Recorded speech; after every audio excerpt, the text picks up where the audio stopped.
Hello, hello, hello. What's up tonight, everyone? Welcome. Fine Thursday to y'all. And I just got a message that I gotta start Arena. Oh no, is Arena already breaking? Hello. Fine Thursday to y'all. Good to see ya. Stream Stress, welcome to the Fishbowl. Thank you so much for your subscription. Big tip for you, thank you. Ignore the desktop, you didn't see that. Uh-oh. Failed decentralization in response. Oh my, response. What is happening? Every time, it does seem like every time, anytime Wizards tries to do something with Arena, bad things happen. Now we have the black screen of death. Oh, well, maybe it's going to be a Moto night after all. Rorik's Venture, welcome to the Fishbowl. Thank you so much for your subscription. Big tip for you, thank you. Oh no, is Arena broken? Is Arena not working for it? Can anyone else use Arena? Max Mulder, welcome to the Fishbowl. Thank you so much for your subscription. I want to play Gladiator Panharmoicon and see what it was about, but we might have to switch over to Moto if Arena is just not going to do it. Their message was basically their server couldn't log you in. Should I log out? Will that solve it? Maybe if I log out. Oh boy. I don't know if I remember my password. I never log out. Oh! Uh-oh. That one? Did we get there? Second time? Honestly, can you remember your Arena password? Does anyone actually remember stuff like this? Zaire, welcome to the Fishbowl. Thank you so much for your subscription. Big super for you. What's up? Opsnap, Iron Reddit, Ethan Tempest. So Gladiator, assuming Arena actually works, it's a format that, oh no. Has anyone else tried logging in? Someone else try logging in and let me know if it works for you or if we should just give up. I just got Arena fine. Oh no. Why? Oh, why does Arena hate us? That's not good. Maybe, I don't know what's going on.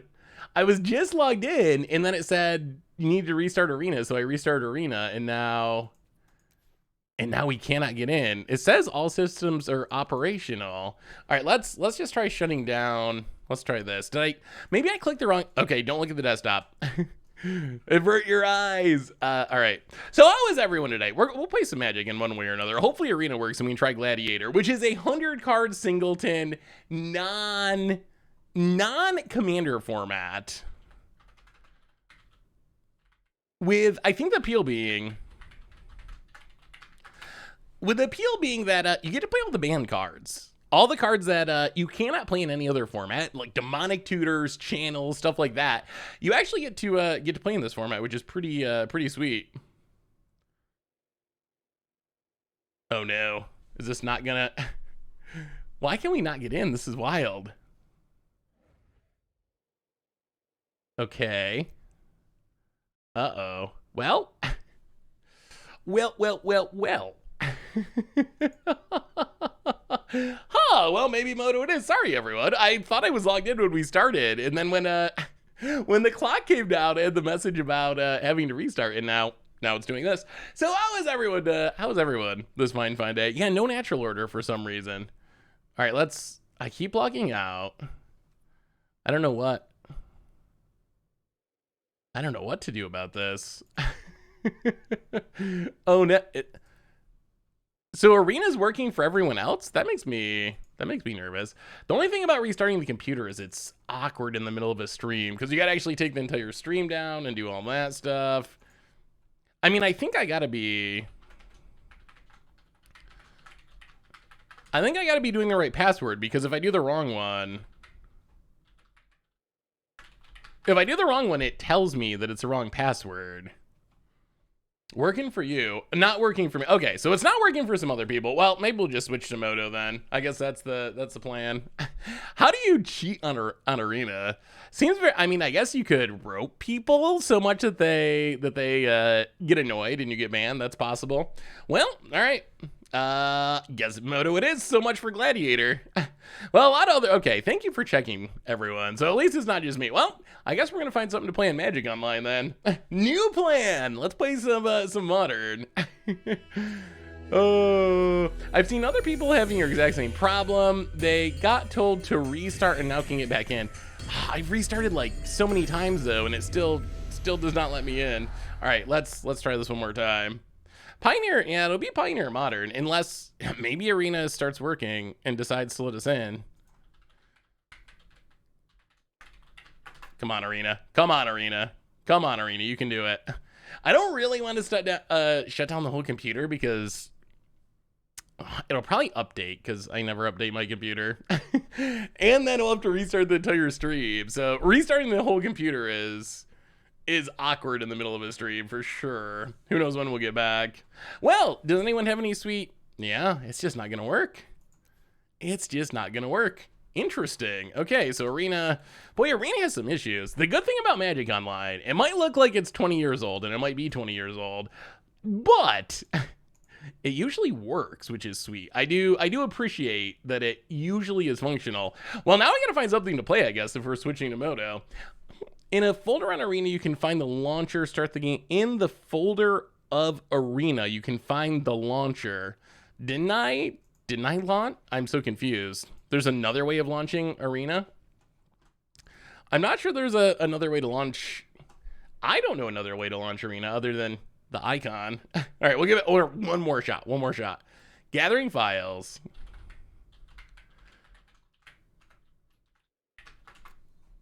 Oh, that was me typoing. Play my Ajani Deathray deck in Pioneer. Ooh, going to Magic 30, really want to meet you there.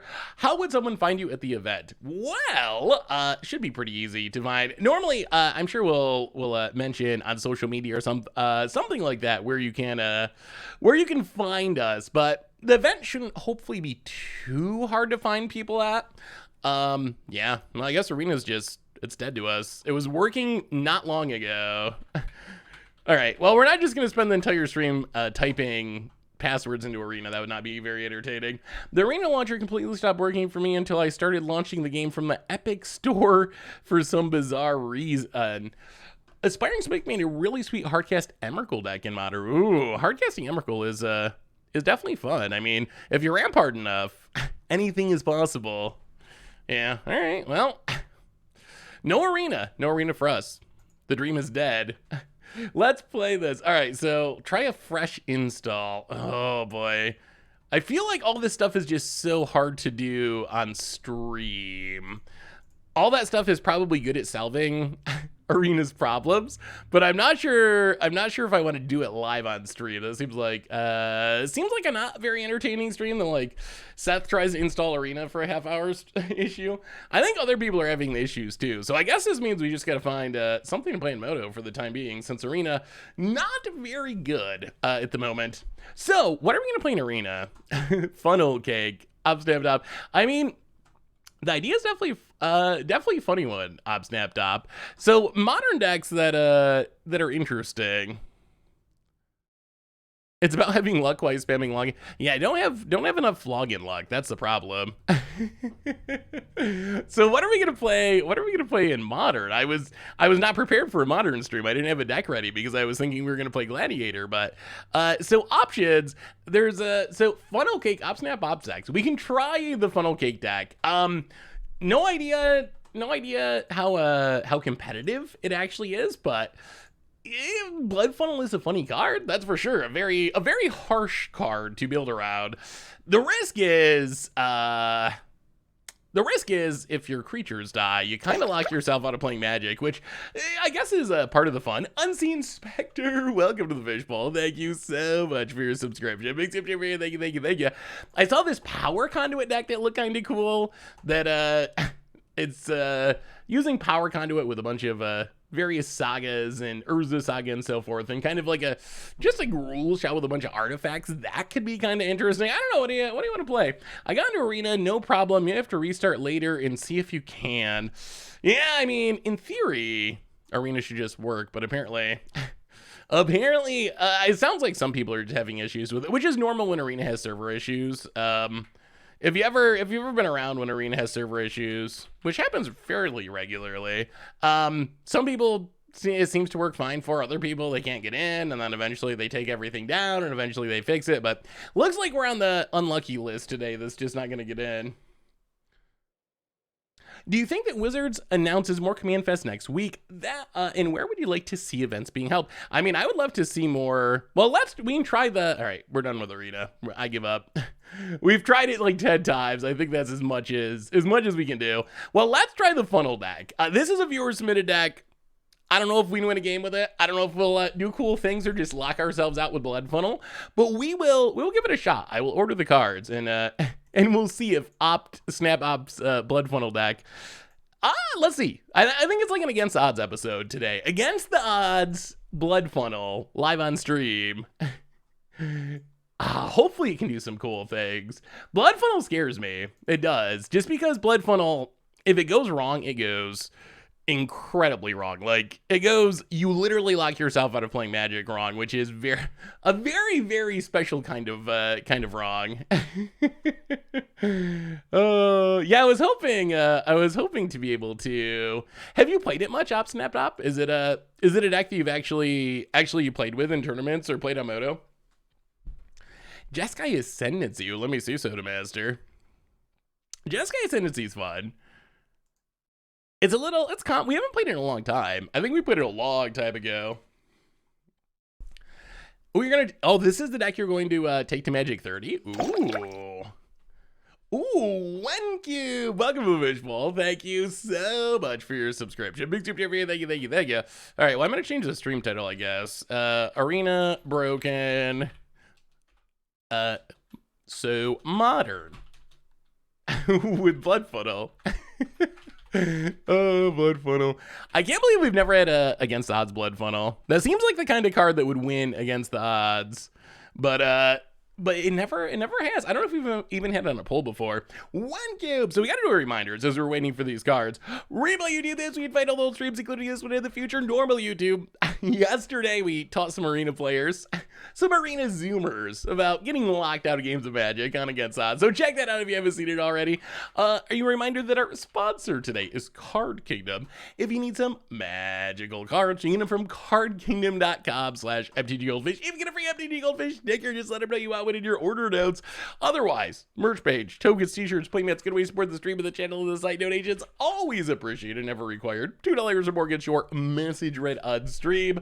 Oh yeah, the Zoomer deck, the Zoomer lock deck was super fun. I don't think if you just started playing Magic on Arena, you probably haven't played against decks like that. Those style of decks have just mostly been phased out of Magic. That's not a thing that exists anymore. Yeah, people are having trouble, including us, logging on. Some server issues. So we had to switch from gladiating to Blood Funneling, which actually looks pretty fun. I don't know. We'll do a couple games and we'll try again. We'll see. We might still be able to get to some Gladiator at some point, but we'll do at least a couple games with this Blood Funnel deck, and then we'll give Gladiator another shot. The nice thing about Gladiator is it's not like you gotta put. Yeah, you never trust Arena on patch day. Yeah, it seems very hit or miss. About half the people in chat were saying they couldn't get in. Other people were saying they could get in. So I think it's very just depending on. I don't know how servers work, but I think it just depends on if you're one of the lucky ones that lets you log in. Today we're in the unlucky group. Oh, good old Arena. It does seem like every time they try to add something cool to Arena, it just breaks. New sets, Gladiator, like add anything. Is that just normal programming? I don't know. I don't play enough other games to know if that's just like how it works. And if you have a big computer program, then things are going to go wrong when you try to update it, or if that's unique to Arena that it breaks so much. So this is a viewer submitted deck. We weren't planning on moderning, but we got a sweet viewer submitted deck from OpSnapDop. This deck is definitely wild. No idea how competitive it is. It's a deck that's built around Blood Funnel, one of the hardest cards to build around because the drawback is intense. 2-mana enchantment. It makes your non-creature spells cost 2 less to cast. But when you cast a non-creature spell, you have to sacrifice a creature or else it's countered. So the idea of this deck is you really have to stick things like Monastery Mentor, Young Pyromancer, Sedgemoor Witch, things that make a token when you cast a spell. These give us the tokens to sack to Blood Funnel, so we can sling our spells spells and still resolve them by sacking the token that we make from the creatures. If we have Bloodfall and we don't have one of these creatures, we're essentially locked out of the game until we draw one of those creatures and resolve and keep it on the battlefield. If we get things set up, we can have some really explosive turns where all of a sudden our Meat Hook Massacres and Plumb the Forbiddens and so forth are going to be really, really cheap. Our Lingering Soul is going to be really, really cheap. We're going to make a bunch of tokens. We're going to go really big, hopefully draw through our deck and win the game. So let's give it a try. I've never played the deck before, but we will see. Might have to do with your Windows update. Really? If they made any kind of change to their auth flow, then that could be a huge problem too. How about uncounterable spells? Yeah, I mean, you could try to play uncounterable spells. Although, are there any like good uncounterable spells? Chandra Awakened Inferno, because it can't be countered. That could be sweet. Well, let's try Ops deck and just see that Opta that they're taking this deck to Magic 30. They're gonna play it in the tournaments out there. So maybe this is like the modern breaker that no one knows. Yeah, Bitter Blossom is another card. Caboose! Welcome to the Fishbowl. Thank you. Hey, what's up, Will Hall Experience? Thank you so much for your subscription. Big tip for you. Good to see you. How are you, Will? Hey, Seth, just a question. Do you think that the sticker mechanic would be implemented using the Arena permanent... Wait. Just a question. Do you think that the sticker mechanic would be implemented using the Arena permanent code as base? I feel that it is practically the same if you take out the deckhand interaction. I'm so confused. Do you think that the sticker mechanic would be implemented using the Arena permanent code as base? Wait, why would there be the sticker mechanic in paper? I'm very confused. As far as I know, I don't think that the unset is coming to digital unless they just haven't announced it yet. My expectation is stickers will not be on Arena or Magic Online. That would be my guess. Will I be going to Vegas? Yes, planning on going to Vegas. Per Wizard support, the maintenance window for today will be extended to 3:30 as we work to resolve reports following the latest update. All right, 3:30. So that's still an hour from now. All right, well, let's do a couple games with this deck, and then we'll try Arena again and see if we can get back in. We'll still do some gladiating. Has anyone got to play Gladiator? Like, is it fun? That's one of the formats that people are always asking me about. That and Penny Dreadful. People are like always asking when we're gonna play the formats. But they're just really hard to get games in because you got to go through Discord, so we never play them. But this is our window, our like 3-day window to actually try Gladiator. Gutter Snipe, welcome to the Fishbowl. Thank you so much for your subscription. Big super for you. Thank you. Yeah, definitely going to Vegas, although probably will not be in the command zone. I think I'm getting the cheap ticket, especially since so many tickets are sold out. So I don't know. Maybe they let me in. Maybe if I ask nicely. But yeah, I'll probably be hanging out somewhere. But yeah, I don't think I'm going to the command zone or all the Black Lotus passes are sold out. So I don't really know what their plans are. I haven't really heard from many content creator type people that I know that are have actually gotten like invited or anything outside of like the command zone crew and like loading ready run. So yeah, I don't know what they're doing with stuff like that, but worst case, actually probably best case, because the whole reason I want to go to events anyway is just to hang out with all of you. So best case, we'll just hang out on some of the free tables and play Commander or do whatever, hang out. Since this set had to be legal, wow, is Moto down too? Why are we usually get modern games like instantly? Since the set had legal cards for like Legacy and Vintage, I thought it would be added to Moto. I wish, Typhon. Yeah, I don't know how they're gonna handle that. Moto, sadly, in the last year or so, has been drifting a little bit away from paper. We see that with the Commander Precon cards, that they used to add pretty much all the Commander Precon cards, especially all of them that were actually relevant. Now, it's very hit or miss, and most of them don't show up. So I think Wizards just has given up on trying to make Moto the same as paper, which is sad. It definitely, I expect that some of the cards from the unset, probably not the sticker cards, hopefully, but I expect that some of them people will at least try them in formats like Legacy. I don't know if they'll be busted, but I think they'll at least give them a shot. How long have you been streaming, making content? I have been the content manager at Goldfish. Oh God. 7 years? Actually, maybe it's been 7 or 8 years since I started making content at Goldfish, and then I've been the content manager for a little less than that. I think the first year or so I was, we got the Blood Funnel and a Sedgemoor. Well, all right, Blood Funnel Sedgemoor Witch. Let's see if it, so Opt, are you here? With a hand like this, do you just YOLO it? Do you just like Blood Funnel, Sedgemoor Witch, cross the fingers, hope for the best? Arena is not working for me. Yeah, they extended the downtime, and we'll give it a try again in a match or two and see. I would still love to try some Gladiator, so I'm still hoping we get a chance, but we're gonna have to wait a little bit still. Opponent. Well, Conceal Courtyard. Go. Yeah, hopefully, I'm hoping it comes back up because I really want to try Gladiator. Some of the decks were sweet. You get to play the busted cards. You get to play like Channel. Like, where else do you get to play Channel? Where else do you get to play Channel? You haven't missed anything because the start of the stream today was us trying to log into Arena and this successfully. So you've made it. This is actually the first turn of the first game we've actually played. Yeah, some people can get in. Some people can log in, so keep trying if, and hopefully we'll get in eventually. Hopefully get it fixed. Yeah, I think Oko's banned, Nexus is banned, Field of the Dead is banned, maybe. Apostle's Blessing. Okay. I was not expecting that, but sure. Okay. So this is so weird. Like, we are a Blood Funnel deck. That is the card that the deck is named after. That's the card we're supposed to be built around.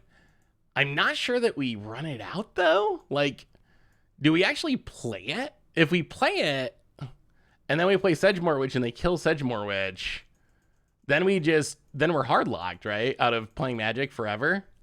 I don't know what to do. I mean, the other thing is we play it and then Sedgemoor Witch, we play it and we got to wait another turn with it dying before we cast anything. I mean, I guess I think we wait. I think we just pass and hope and see what happens. Blake just said the free tables would be first come, first serve basis. Makes me feel like not many tables will be available. Oh boy. I mean, last time we went, hey, what's up, Philly? Last time we went to Vegas. I would say that there was just as large of an area, or maybe a larger area, of people just playing casual games than playing in the command zone. I mean, worst case, I guess it's in Vegas. Worst case, we all go down to one of the casinos and play Commander on the poker tables or something. LobbyCon, go back to the hotel, play some Commander in the lobby. Like, there's options. There's options. Did I miss the Magic stream viewer party? Didn't watch the stream today. There were usually only do the stream viewing for spoilers, but next week they'll have spoilers, and we'll be doing it next Thursday, but it'll be an early stream next Thursday. I think it'll be noon Eastern time, and maybe starting a bit before that so we get in some games. So expect an early stream next Thursday, though. Opponent gets in, hits us, sure. Okay, so we can make a treasure. This is assuming we're still alive. We can make a treasure, Sedgemoor Witch, Plumb the Forbidden? I guess if we make black mana, maybe we can just sweep the board. That would probably be good. Opponent. Uh-oh. Are we dead? Free spells is a lot of damage. If they seriously try to force peeps to buy into the command zone, that will suck. I mean, the thing is you can't buy into the command zone. That's kind of the issue, is you literally cannot buy into the command zone. Oh, we just die, right? Down to 10. And a free spell. And, well, that was like a storm combo kill almost. Well, all right. Well, next time, maybe we can kill this. Oh yeah, I should switch to the Moto setup. Hang on, there you go. Moto setup should be better. All right, so. Oh, that's not the chat. That's the sideboard. There we go. The price of the Vegas tickets seem pretty high. Yeah, so some of the setup of it, like, I'm very excited for Vegas. it seems like it's going to be super fun. I've always had a ton of fun when we've got to go play in Vegas. The events in Vegas are fun. Tons of people go to them. It's just a blast. So I love Magic Vegas events, although this one does seem a little bit scattered, I guess. Like, it feels like this was put together very quickly to me. I guess that's what it feels like to me, is all of a sudden, like, not that long ago, they decided, hey, we should do these events, and yeah, no colored mana, no keep. And now everything's in like this huge rush to get put together. So that's kind of my, actually, maybe you know what, let's keep the plum. We might need those cards. So that's what it feels like to me. Just like the website's not very intuitive. It's only a couple months before the event. Oh god. Oh goodness. 3 1-drops, 2 Ancestral Angers, and a Lightning Bolt. Well, we'll take the Ragavan. Go. Why would they make those Gladiator sample decks and make you have the... Oh, I know, that actually really bothered me. Well, the one downside of this Gladiator event is you do have to have the cards, and I think that a lot of the... Well, not a lot, but some of the Gladiator staples are cards that are literally not legal in any format. Oh, no, we just switched to this setup. The record is from last time. Oh, triple 1-drop. All right. So, yeah, you don't really want to take in...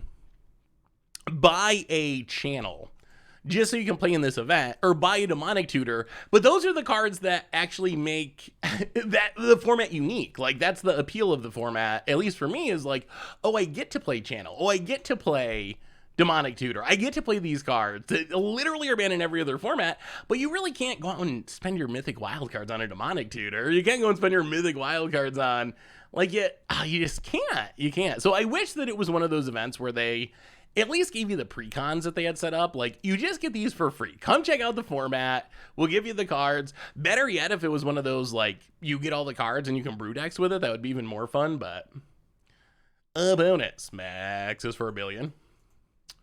Yeah, I don't think we can really block here. We know there's high potential of us losing our board. All right, down to 12. We could use a Meathook Massacre. That'd be sweet. Sacred Foundry tapped. Unearth. Well, all right, let's keep making 1/1s, I guess. The problem is all of our opponent's stuff has prowess, so it's so hard to block. Ugh. What do they stand to lose from giving me 1 free channel? Yeah, I know, seriously. Like, the cards are banned everywhere anyway. What are you really out? Not many people are spending their wild cards on those cards anyway, so you might as well. We're gonna die here, aren't we? All right, we'll block 1. We really want to be able to block and at least plumb the Forbidden to draw some more cards. Like, that would be something at least. Although I'm really not sure what our game plan is from this point. Like, I guess it's fine Meathook Massacre and hope that we have it for enough mana that it actually sweeps. Nivmega, so many 1-drops. Opponent passes. Well, all right. Lingering Souls is back. So I think we're going to probably try to block everything and just plumb the Forbidden and see what happens. Yeah, the plum is going to put us very low on life, possibly dead on life. I don't really understand the point of this deck. It's trying to do cool things with Blood Funnel, although I am a little curious of what the plan for winning is. Like, I guess the plan for winning is you hopefully draw enough cards so you have like 3 Monastery Mentor, Young Pyromancer, Sedgemoor Wisp going, and you just like go super wide and win that way, like a weird tokeny, prowessy Storm style win. I'm guessing that's the plan, although just how likely that is to happen in practice when you have an opponent that's attacking you and interacting, that I'm not 100% sure. But we're going to block everything. And now we're going to plumb the Forbidden. Go very low on life. Hey, what's up, dude, bro, man, guy? How are you? Good to see you, good to see you. Oh, come on, not trample, please. Gut shots. Okay. I mean, maybe we just die anyway. Guile and Blood Funnel is the only way I can think of we can go infinite. Sadly, Guile's a bit expensive. Was good in Street Fighter though. Iconic. Found it. All right, eats it. All right, well, here we go.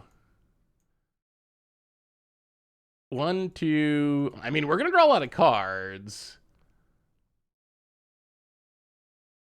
We're going to lose a lot of life. No lightning bolts, no lightning bolts. I wonder if we could play Cabal Therapist in this deck. I mean, there are a lot of things to sacrifice. Cabal Therapist is so close to being good. If it was just like sack a creature, do its ability, it would be so strong. But the timing restriction's actually like kind of an issue. Hey Seth, any thoughts on the Gladiator format in Arena is punishing? Any thoughts on the Gladiator format in Arena is punishing for the midweek magic? Wait, how is Gladiator punishing for midweek magic? I mean, we're going to try the Gladiator. I'm still hoping we get to try the Gladiator format, but we're kind of locked out of Arena at the moment. Well, wow, we did not draw land. Oh dear. Oh dear. Oh dear. Oh dear. And now this, oh yeah, we're so super dead.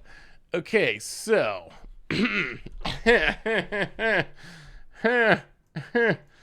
Yeah, I think we just die. I mean, we can Meat Hook, but Meat Hook doesn't kill this. I mean, I guess that's still our only option. If it kills most things, then maybe we live a turn, perhaps. Yeah, we can give it a try. It's tough against prowess creatures. It's not impossible that our opponent can cast spells. It would have been nice if we had hit a land so we could maybe kill this Niv-Magus Elemental too, because this is at least 3. Maybe death if our opponent has spells, but all right, Meat Hook Massacre. Blood Funnel first. Yeah, I guess we could. I don't actually know that we want to play Blood. Like, what is Blood Funnel doing for us at this point? Like, playing Blood Funnel, I don't know if it's beneficial here. I guess it gives us a 1 mana discount on Plumb the Forbidden, which is something. We do have a lot of Young Pyromancers in hand, which is something. Well, dabble and go. Well, yeah, that's true, but it just comes with such a big drawback where the risk of getting not locked out of casting stuff is pretty high. Opponent, gut shot, eats it. Well, we're probably just dead anyway.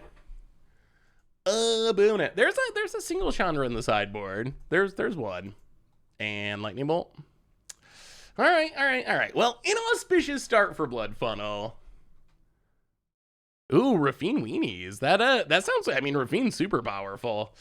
All right. I really would love to win a game. I want to see Blood Funnel go off. And then maybe we can try Gladiator if Arena starts working. Neoduck! I forgot today was Thursday. Plenty to play Arena, silly me.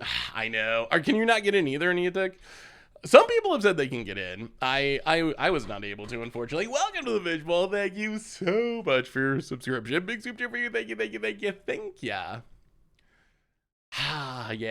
So what do you think of the Vegas thing? There was such a... I don't know what to think now. So there was such a big debate over the ticket cost. And the ticket cost, from the perspective of people who are used to playing... Used to doing Magic tournaments, it's super high because... Traditionally, Magic tournaments you went to for free. And then it was just recently with like Command Fest type stuff that there started to be an entry fee. And then you see Vegas and it's like 150, 350, 700, like some pretty big numbers attached to it. I think the cheapest weekend pass is 160. And then the one that like gets you in the command zone is 350. And then the VIP one's like 700. Oh, okay. So the idea is to try to give your opponent the Blood Funnel. That makes sense. We probably should have brought in the harmless offerings. Yarion. This hand doesn't do anything. I think we mulligan. Well, I mean, one land, one keep, one prayer. I mean, we got blood funnels for days. I guess we only really need one of them. All right. Well, show us lands. Show us lands. When are you gonna play Dakan in Modern? Seems like a fun card. I know. We gotta play Dakan at some point. I just don't have a. I don't actually have a Dakan deck really, so I have to find one. It costs money to get in the events now. Yeah, that's kind of the new trend with Magic events. It used to be you just went for free and then you played to pay in the tournament, but the whole world has shifted essentially, where it used to be that tournaments like subsidized everything because most of the people going, because most of the people going to an event would be going to play in the tournament. That was the whole reason they existed. You went to a SCG Open to play in the tournament. You went to a GP to play in the tournament. Now we're in a world where you go to play Commander, and maybe the tournaments are essentially like side events, really more than actual things. So I think that's what necessitated the shift. At the same time, like the tickets are expensive, but everything in Vegas is so expensive. It seems like the ticket is like kind of a relatively small chunk of the budget if you're like flying to Vegas, paying for hotels on a holiday weekend. Like it's a very expensive trip. I mean, I guess Magic is a very expensive hobby in general. Like, so maybe that's on theme for Magic 30, just like all the monies is required, but well, I guess we take Risen Reeve. This is not looking ideal. With that, yeah, I was kind of wondering. So I think, so as far as I can tell, this is a deck that a viewer in chat sent us, OpSnapDop, just as we were loading up Moto when Arena was not working. From what I can tell, my impression is the hope is that you can get multiple Young Pyromancer style effects on the battlefield and then cast a bunch of spells. Although it is a little weird that if you look at the deck list, stuff that gets a discount is basically these cards. I guess Apostles Blessing doesn't really. And then I guess Plumb the Forbidden. So from what I can tell, the hope is that you have at least two, preferably even more of these cards. And then you're hoping that you're going to have Plumb the Forbidden, so you can draw a bunch more cards and kind of draw through your deck and cast all the spells, make all the tokens, and trust that leads to like a huge board that's going to either win you the game by attacking or win the game with Meat Hook Massacre. So I think that's where it's going. That's my take on this deck, is that's what it's trying to do. It is a little weird that there's not more expensive things that you can do. Like the actual ramp of Blood Funnel, it's like making your Lingering Souls cost 1 mana, making your Fable the Mirror Breaker cost 1 mana, rather than, oh, I'm getting you into this big expensive thing outside of Meat Hook Massacre, really. So yeah, that's kind of what I was thinking. The intimidating part of Magic 30 for me is not so much the, oh boy, we're gonna go to the next game. We're doing nothing. The intimidating part price-wise is more like a flight's expensive. Hotels are super expensive. I mean, if you have a friend to stay with in Vegas or family or something, it's way better. But in general, like hotels are $100+ a night pretty easily if you're going for 3 or 4 nights, and then you got the Vegas fees of $30 a night for every room. So it just it adds up. And then food is expensive in Vegas. If you want to go to shows, that's expensive in Vegas. Just everything about Vegas is super expensive. That's kind of Vegas's, I don't know, that's kind of, I think, Vegas's deal. Like, it's gonna be really expensive, but it's like kind of a famous vacation area or whatever. Honor Guard?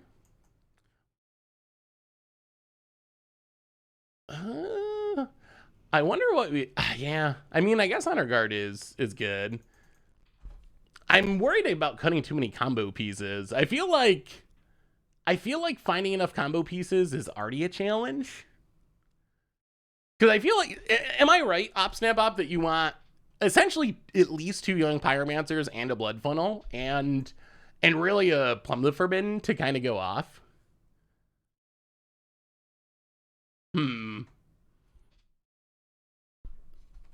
The deck should have an offering main, really hard drawback to play around.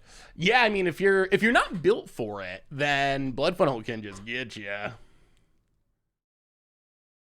Yeah, the deck list is hey, what's up, Wingrays? How are you? The deck list is for Gladiator. Hopefully we get to try some. We're gonna try Arena again after a match or two. Arena just isn't working, unfortunately. But hopefully it'll start and we can try some gladiating. Ooh, cut the blood funnel and play the tokens. Yeah, I guess that makes sense too. I really want to see the blood funnel go off. But the blood funnel part of the deck is the part that's interesting to me because it's just it's such a hard card to build around and I've never really seen it go off. Arena's back up. All right, we'll give blood funnel this match and one more match, and then we'll switch back and try some. Well, see if we can actually log on and try some gladiator. So did anyone actually get tickets? I mean, I guess the other thing about Vegas is you got to spend a lot on the events too. I saw just from seeing people, I don't really go and play events, but just from seeing people talk about it, like you got to get the ticket. Then if you want to do like the qualifiers for modern, they're $100 something a piece or $200 a piece. Some of the drafts are $100, $200. So all that ends up, that adds up as well if you're trying to do events. I mean, thankfully for me, I just want to go and hang out with people, so I can get the cheap ticket and just get in the door, and that's all I really care about. The home thing I think is a really good deal. Arena's back up. All right, we'll give Blood Funnel this match and one more match, and then we'll do some gladiating. See, I would love to see it go off just once. I just want to see it go off once. I feel like the mana base needs some work. Yeah, I don't know how much budget plays into it. I think consistency wise, for a somewhat budget mana base, I think this is definitely on the right track. I think consistency wise, if budget's not a concern, fetch land, shock lands definitely up the consistency. So I think that would be a way I'd be looking, like maybe trimming back on some of the basics, trimming back a little bit on the fast lands, even though fast lands I think are good in a deck like this, and then adding in some, 6-8 fetch lands, a handful of shock lands. I think that would probably be the most optimal mana base. There are some really sweet events. There's like the Urza draft of original Urza's block that I think it's the most expensive event that they have there, which is I think it's $800, but those packs are so expensive. So many people, hey, see you, Zyre, thanks for hanging out. Have a good night. So I saw people complaining about the prices of those things, but if you actually look at the prices of like buying Urza's packs or beta packs, those sealed products from a long time ago were so ridiculously expensive. This was in the sideboard. Oh, did anyone watch? I just watched, all right, Prismatic Ending. Sure. Come on, Black Manas. Ooh, Blood Moon. All right, pass the turd. Has anyone watched the Woodstock 99 documentary on Netflix that I think just came out? I just saw it at least. It was pretty, it made me think... Watching that documentary, if you watch the documentary, that was like the Woodstock that infamously like went horribly wrong, and they ripped the place apart and burned it down, and like horrible things happened. People got raped, and it was just like, it was an absolute disaster. But a huge part of... You were there? Oh, wow. Yeah, I was not there, even though Rome is not super far from where I grew up. Like, it's upstate New York. And the thing that stood out to me is the huge issue was it was a really badly run event. Like when it came down to it, the thing that really caused, like, yes. So, and you saw both sides. You saw like the organizers talking about it and then other people. The organizers' perspective is kind of like, kids these days, we had all these wild frat boys and they just like were doing horrible things and it's all on them. But then the other side was definitely like, They took all the water from everyone. They charged $10 per water bottle. There was like no working water. There was no working toilets. Like the people running it just like totally were all about the money essentially. It was just like all they were trying to do is scam as much money as possible out of the people attending the event. And it made me wonder like could we ever have that in a Magic event? Could you imagine that happening at like a GP or some sort of Magic fest where everyone, because that's the same complaints that people have been having. Like, it's so expensive. Everything's just like a money grab. When it comes down to it, it's just all about getting as much money out of us as possible. Could you imagine the tables being flipped? And I mean, the event was horrible. It just, the comparison was interesting to me because the complaints were similar. Like Woodstock, there was no justification for it. Like the people were totally in the wrong. It wasn't a good thing. So it wasn't a good thing. But the reasons that everyone got so riled up were similar to some of the complaints I've just been seeing about Magic events now, which that's the part that I thought was interesting.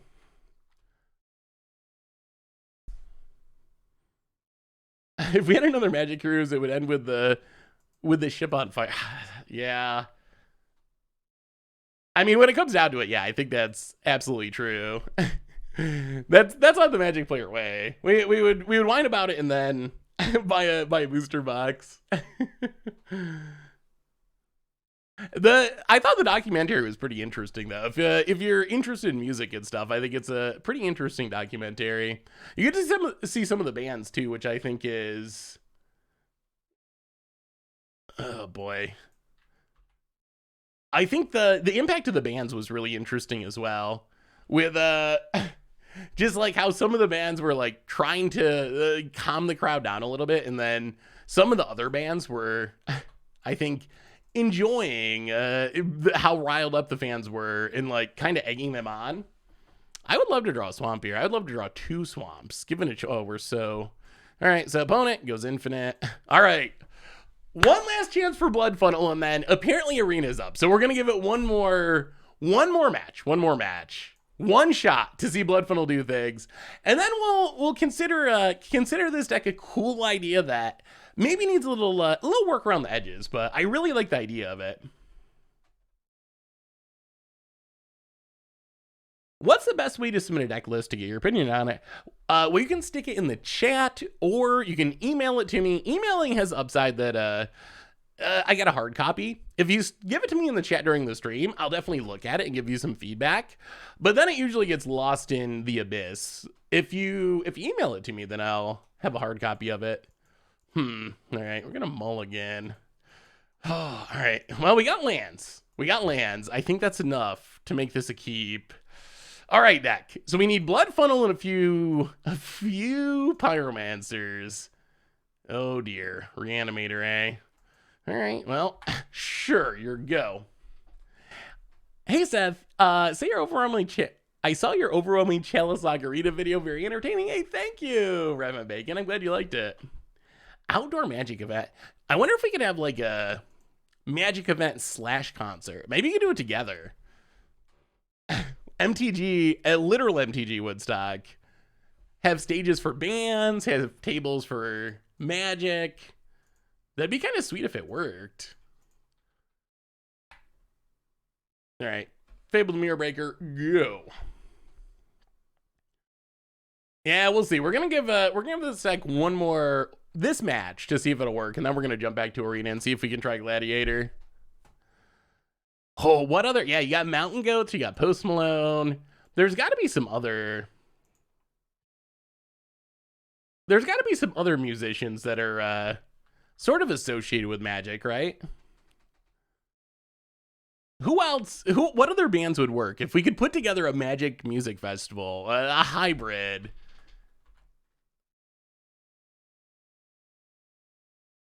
Gladiator's a community-created arena format that it's a 100-card singleton, but it's not Commander. Ugh, all right. Well, we get to flip the Fable. Well, I guess we Lingering Souls. Pass the turn. So one thing I've noticed about this deck is, hey, what's up, Mr. Zakara? How are you today? Good to see you. I got the stamps. Thank you so much. I just got them a couple days ago. I was hoping you would show up so I could tell you. Opponent. Profane tutor suspended. On Markgrave. Uh-oh. Well, this means death is coming in 2 turns. There's the Archon. Death would suspend 2. Fable of the Mirror Breaker. Well, we'll run it out. So one thing I've noticed with this deck is it's not that easy. It's not that easy to get things like Sedgemoor Witch to stay on the battlefield in Modern. Decks are just very prepared. Modern is in a place where most decks are very removal heavy. And it seems like a pretty big challenge to actually stick those things and keep them on the battlefield. Ooh, we got a bunch of gift subs. Fidget Z handing out gift subs to Sekor and Muso and Everett and Tijuana Dead and the Butcher. Welcome to the Fishbowl. Thank you so much for your subscription. Big subscription for you. Thank you. And thank you to Fidget Z for handing out the gift subs. Definitely appreciate it. Opponent. Last card, Fatal Push. We don't have a way to stop this Archon though. And we don't have a way to beat this Archon or kill this Archon. Oh, it might not be happening. It might not be happening for poor Blood Funnel. We tried. Opponent. Well, we will discard some cards. We will draw some lands. Only lands. Get in it, ya. Make a treasure. So I guess we gotta, I don't even know. So there's gonna be an Archon on the battlefield. I guess we just gotta try to combo off somehow through the Archon. Hey, said long time since I was able to catch a steam. Left the lock deck, left lug with you. Hey, what's up, Bella? Good to see you. Oh, there was an update on Arena. Hopefully it's back up. We're gonna try it after this match. Apparently Wizards just sent out something saying that it was working again. So fingers crossed. Fingers crossed we actually get to give it a shot here in a minute. With Modern being so as removal heavy, start running Dreadhorde Butcher. Yeah, I can even see that. Like anything that's protection against removal is super helpful. Okay. Oh, we don't have any card draw though. All right, so we get to play Blood Funnel. Well, at least we can see like a little mini version of what the deck wants to do. Then you get to cast things with a discount. If you stack your triggers properly, you can make the token from your Sedgemoor Witch and then sack the token so you get to resolve your spell, which is a neat synergy. So now you're just getting like a 2-mana discount on everything. So that's kind of like the core of the deck. That's what the deck really wants to do. Unfortunately, we have 0 cards in hand and we're getting Archon. So I don't think we're going to be able to... if we draw like Plumb the Forbidden, who knows? If we draw Plumb Forbidden, maybe we can actually go off. Opponent. Oh, hard cast an Archon for 2 lands. Okay, pretty good. Well, sack the Goblin. All right, Plumb the Forbidden. One time. If we draw Plumb the Forbidden, maybe we could do something cool. If the Sedgemoor Witch dies, then we're in kind of, oh boy, we're in really sad shape anyway. Opponent gets in, hits us, no blocks. Come on, deck. Come on, deck. Plumb the young Pyromancer. All right. Oh, okay. Last game. We got to see Blood Funnel on the battlefield, so I think that's a win. That is as far as we've gotten with the deck. We actually resolved it. So I think that counts as a win of some kind. Hey, what's up, Kate? How are you? Oh, so Opt, have you gotten to play much with the deck? I'm curious what your experience has been. Am I playing it in a way similar to how you would play it? All right. Ley lines seem good against Reanimator. Yeah, the lock deck was super fun. It was fun to play some Historic. We don't really play Historic much. All right, double Ley line. I don't know if double Ley line is GG against this deck because they just hardcast Archon, but is Hammer Time still a deck? Yeah, Hammer Time is still one of the best decks in Modern. Okay. So kind of the, so after sideboarding, the main plan is, or one of the main plans is Harmless Offering. Interesting.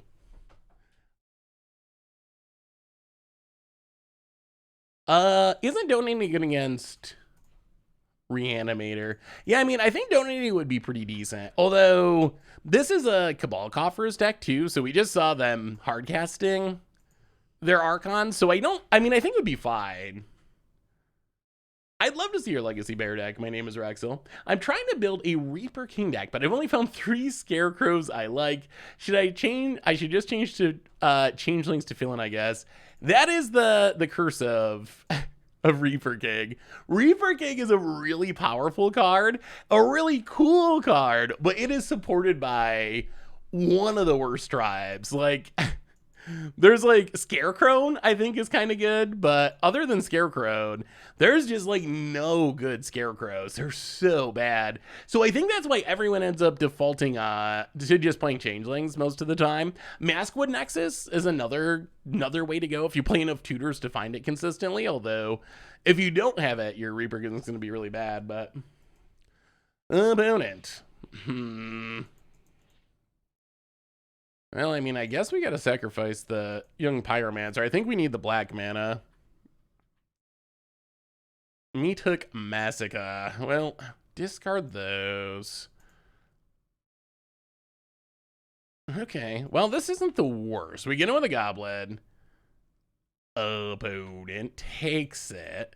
We might have a shot at winning here. We'll see. Opponent is gonna get to tutor, but we get to Thoughtseize. We get to make a token.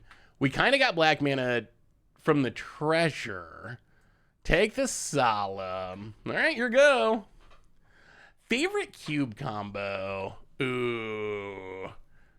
I mean, I like the broken stuff. Like channeling out an Emrakul on turn 1. There's not much better than that.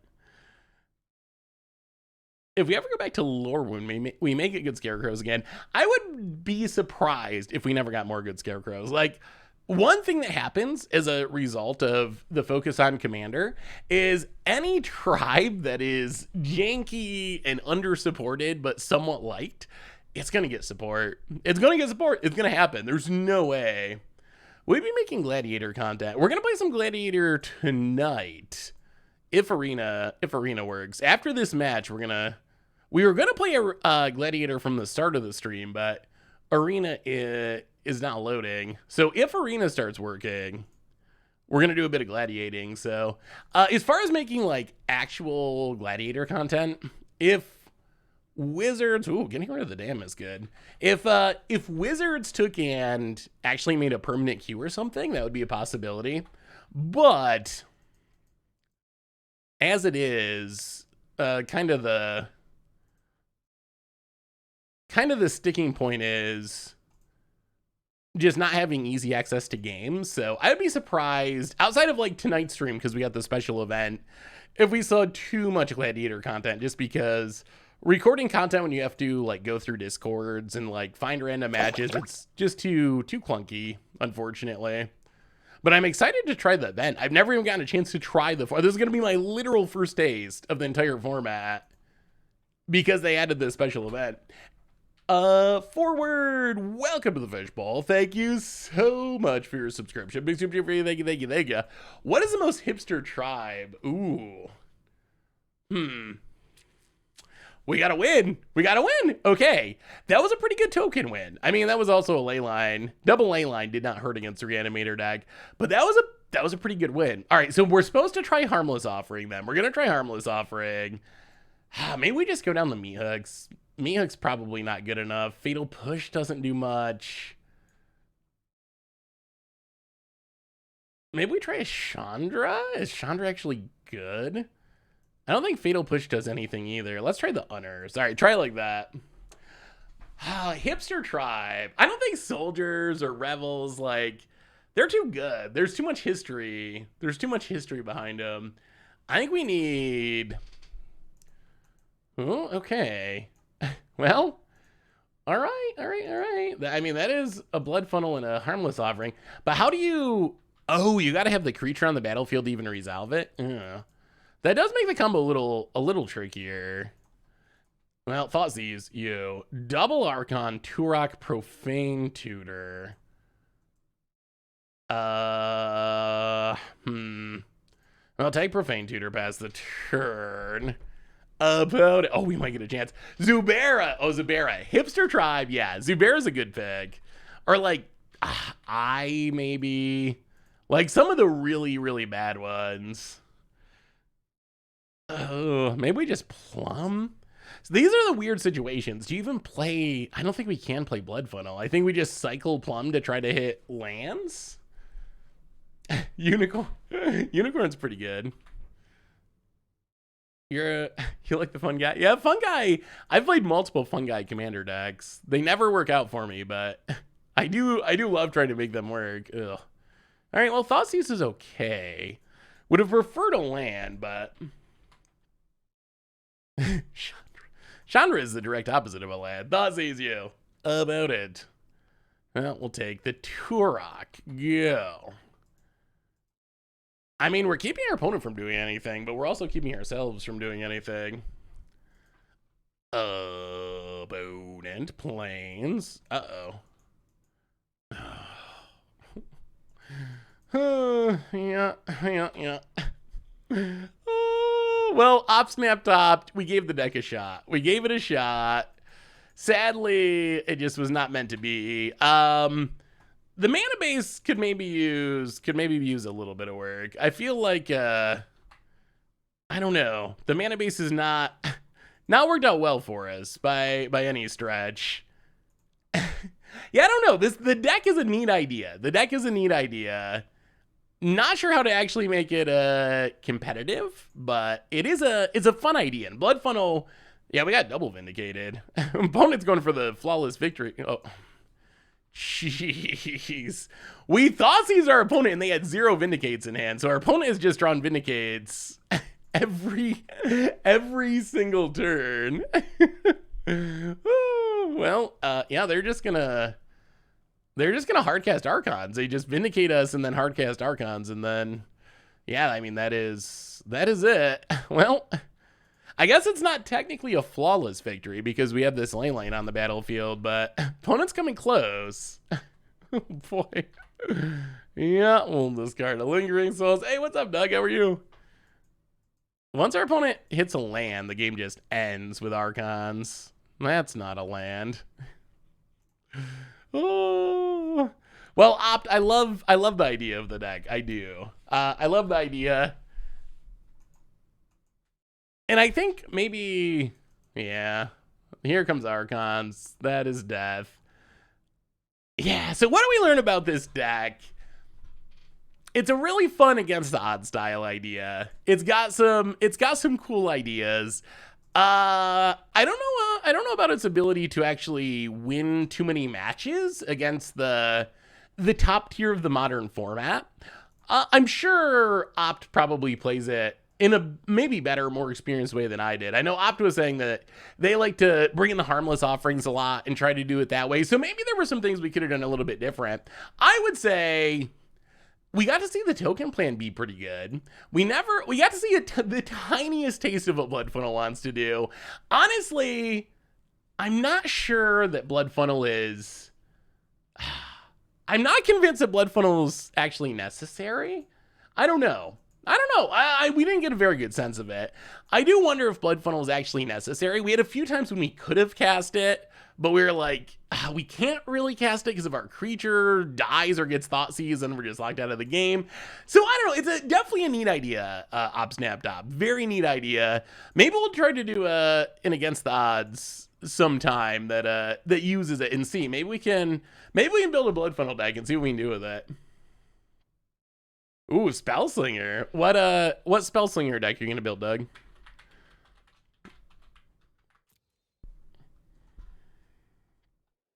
The Gladiator event is neat, but since it's unranked, running into a lot of budget beginner decks. Ooh, I didn't think about that. Are we still not gonna get in? What is going on with Arena today? Oh no. Oh, yeah, something's like definitely up with Arena. Apparently, Huh. Wizard said it was back up, right?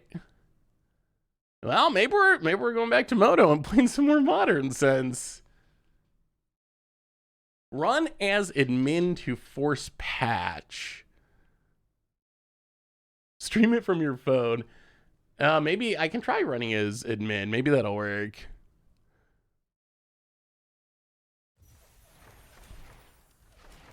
Oh, wait. It made sounds. Oh, this is... I forgot. Oh, that's why. Oh, I was blaming Gladiator, but it's not Gladiator.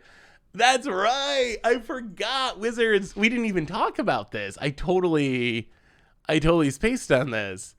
Yeah, they rebalance like 40 cards for some reason. Oh, we didn't even talk about... Oh, I gotta find the card. It's too good to not talk about. Where's the update? Where's the update? It's so good. The text on... Oh, I forgot this is a good rant too.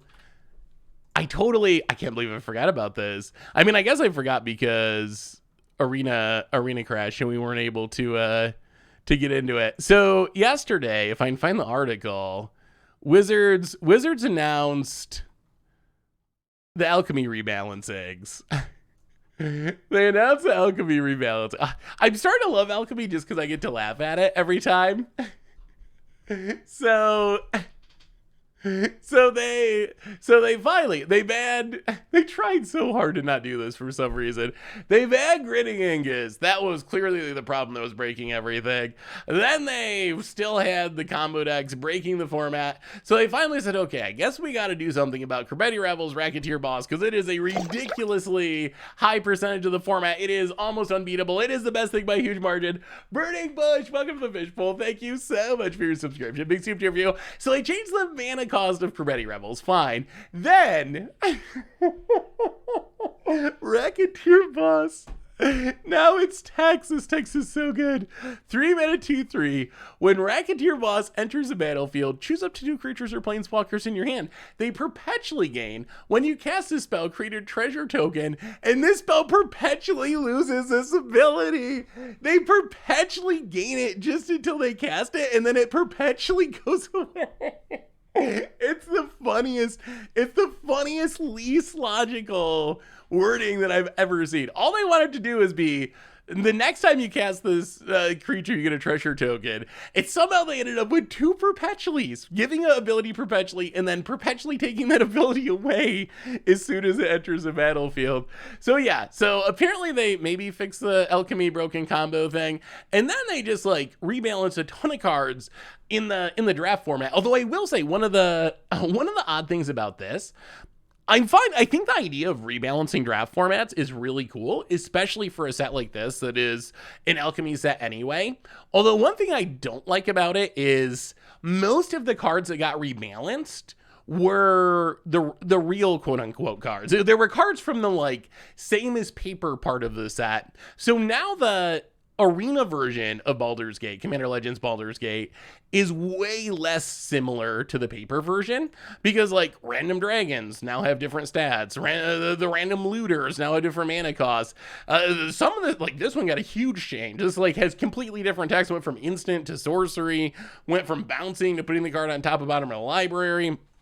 So I think that's a little bit awkward that most of the changes didn't come to digital-only cards. They came to cards that exist in paper. So now the set is not at all similar to... Now the set is not at all similar to the paper set, but they also messed up the draft rebalancing, made all those cards unplayable in Alchemy and Historic Brawl. Yeah, they also improved some stuff for Historic Brawl. All right, let's update once again.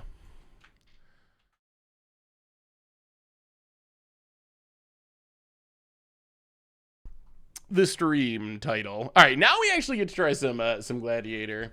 Perpetually removes ability from Racketeer Boss.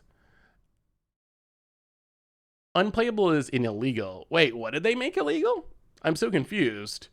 Those cards are actually made illegal now? Perpetually removes ability from Racketeer Boss, not the cards the ability is used on it. Wait, so it's, I don't know if that actually makes the wording any cleaner. So it's not impacting the cards it gives it. When Racketeer, no, I don't think so. When Racketeer boss enters the battlefield, choose up to 2 creatures or planeswalkers in your hand. They perpetually gain. When you cast this spell, create a treasure token, and this spell perpetually loses this ability. So it's got to be referring to the creatures that you give the ability to. So you play Racketeer boss. It gives your creatures perpetually the ability to make a treasure when they come into play. But then, once a creature comes into play, they perpetually lose that ability. I'm like 99% sure that's what that's actually saying. All right, let's try Gladiator. Let's try this Gladiator thing, see if it's actually good. So, they accidentally banned all the cards they rebalanced. All right, just arena things. Okay, so we're finally getting to try Gladiator. What is Gladiator? Gladiator is a community-created event on Arena, community-created format. The idea is, it is competitive-ish. It is a 100-card singleton, but it's not Commander. There's no Commander, there's no color identity. You start with 20 life. You just gotta play 100 singleton cards in your deck. And that's basically it. Oh, the other difference is, it is best of 3. You don't have a sideboard, but you play best 2 out of 3. So the decks kind of look like really powered up Commander decks, but without the restrictions of Commander. The other interesting part of this format is you get to play the busted cards. Like, this is a Chulane Blink Panharmoicon deck that I put together. We get to play Channel. Channel is one of the all-time most broken cards in the history of the game. 2 mana until end of turn, you pay a life to add a colorless mana. It's absolutely insane. It is not legal in any format except for Gladiator. So this is a place we actually get to try these busted cards, Demonic Tutors. We get to try Dark Rituals. We get to try well, not Natural Order. Natural Order is still actually, oh, hang on, is still actually banned, but we get to try all those cards that you don't get to play anyplace else. Why no Agent of Treachery? Did I not put Agent in there? Agent does seem good there. I don't know, I built the deck. I haven't actually got to play it yet. I was putting in all my favorite ETB things, and also trying to make sure we didn't have any no alchemy. just to be safe. We can go down. Yeah, probably Meteor Golem. I think stealing a thing's better than blowing up a thing. Why no Ugin? Mostly because I don't like Ugin. I feel like Ugin is too cheaty. It's Ugin is just too easy.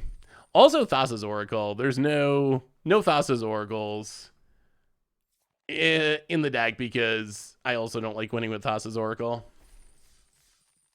Ooh, Volo could be sweet. All right, let's try it. Let's try it as it is. So does anyone play Gladiator regularly? I'm pretty curious how many people actually play it. Like, do you think it's possible that Gladiator could Gladiator ever be a real supported format? Like, could we get to the point where we have real Gladiator? Channel Ugin isn't even that good. Wait, how could that not be that good? How could turn 2 Ugin at the cost of 8 life? That's gotta be good. I mean, it's similar to Canlander, right? It's probably Arena Canlander, as close as you can get. Oh, the Blink Thassa. Yeah, Blink Thassa would be good in this deck. That I could see. We get to play Chulane. Chulane's a card we don't usually get to play anywhere. Well, Fabled Passage, go. Opponent. Yeah, I mean, it's kind of Arena Highlander, really. Hopefully we get to do some cool things. Yeah, I saw they do some tournaments. I snagged a couple of tournament decks too, in case we wanted to try them. Some of them look neat, although there might be some alchemy cards in them. Apparently, so the idea is there's no companions. There's no companions allowed, but alchemy cards are allowed. So you gotta kind of just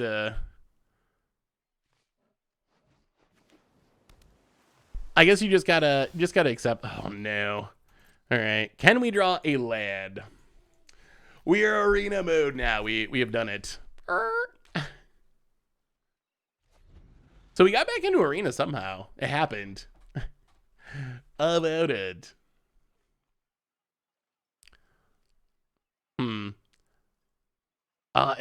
If everyone's playing like new player decks, it's gonna be a lot less enjoyable because our decks have all the good cards.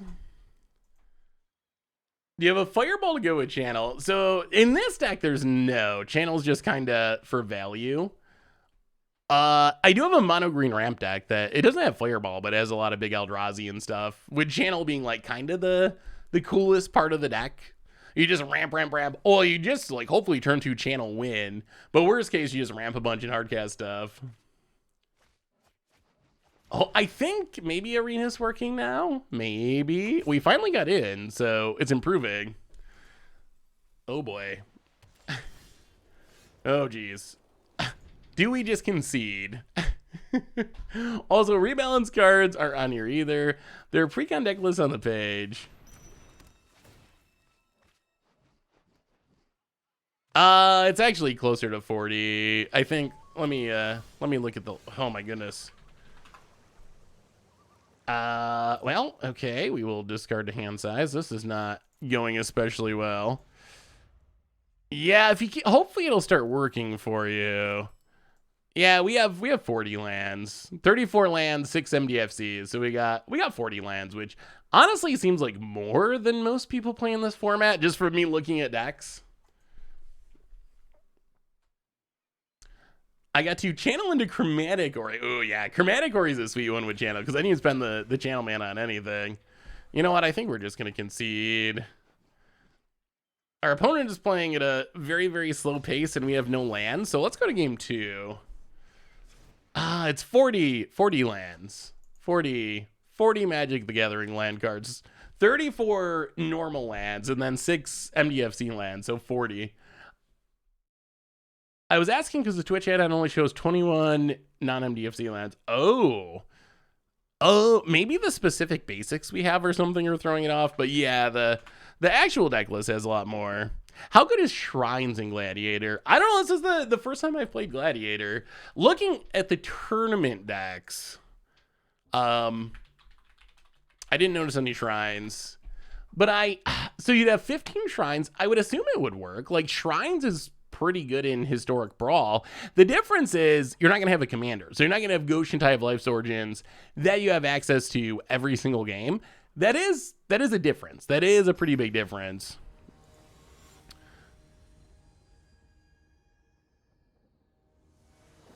Gladiator Slivers. How was Slivers?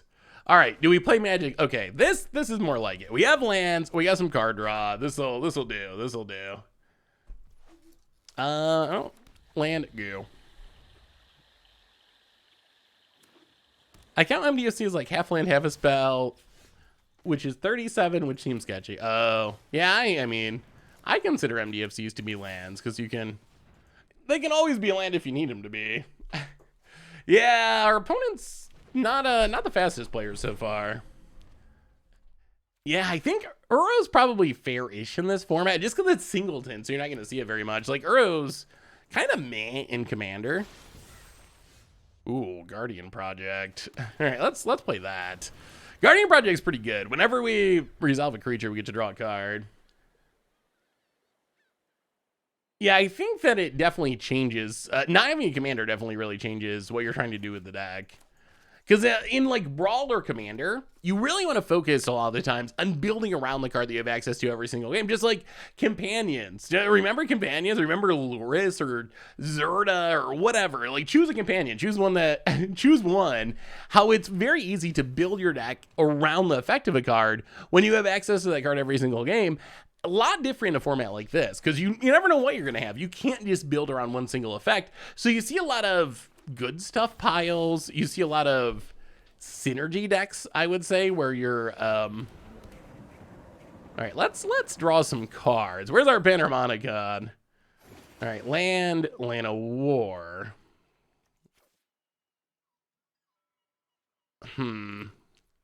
Put the land into play. Put the land into play. Play the land. I mean, next turn we can just Agent of Treachery, steal a land, which... Ooh, Risen Reef. Risen Reef! The format is closer to Canlander than it is to Commander from everything I've seen. Yeah, I think that's probably a good comparison. Opponent. I don't know what the opponents are like in these games. Wizard has been promoting it a little bit. Is Lutri legal? It is, I think. So the ban cards. Oh, can I remember the list? Oko, Nexus of Fate, Natural Order, Teferi. There was 5. I'm missing 1. Oh, Field of the Dead. Field of the Dead, I think. Owl and I, welcome to the Fishbowl. Thank you so much for your subscription. Big Soup Jimmy, thank you. What does this do? 4 mana 2/3, EDB, scry 2, game 2. When you cast your second spell, blink a creature you control. All right. Well, I mean, we can turn Timber or we can Agent. I don't know what's better. Agent steal a land? I don't think we care about this. Yeah, let's just Agent of Treachery. Hard to go wrong with Agent of Treachery. Stealing a land. Yoink. Draw. Pass. Agent's so brutal. I actually love Agent, though. I would be fine with them putting Agent back in Standard, I think. I think Agent got a bum rap when it was in Standard. I don't think it was actually a problematic card. I think it was everything around it made it problematic. But I think Agent itself in like a normal Standard would probably be maybe even a fun card. No more Agents in Standard. Oh, cool. Okay. Well, this is also a format where you get to play Time Warp, which is also pretty good. 1, 2, 3. Wow, opponent. Done. You actually think it was problematic? I really don't. Need to be a cast trigger, not an ETB trigger. I mean, that would definitely make it safe. Do we have, I mean, our current Standard, would Agent be broken in our current Standard? That is true. Part of the fun of it is blinking it or whatnot. Yeah, I mean, if you look at... Oh, we got Channel in hand.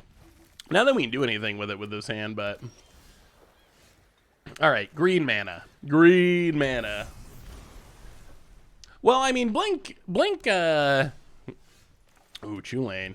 Blink is fine. It's more like ramping into it. I think what made it broken was Winota putting it into play super quick, Fire's getting into play super quick. There were just so many somewhat busted ramp spells that it became really easy to get on the battlefield. Ooh, Channel Terminate Handle. Wait, I got a bunch of decks. Maybe we try the Channel deck at some point. There's the mono green Channel ramp deck. What's leaving Standard when Dominaria hits? Opponent, drawing cards. We need a green source. Okay, evoke Muldrifter. That's something at least. Hopefully hit some mana. Okay. We hit a green source. Play it. Elvish Mystic. Oh, things are turning around. So when Dominaria releases, what we'll have in Standard is both Innistrades. What's our opponent got here?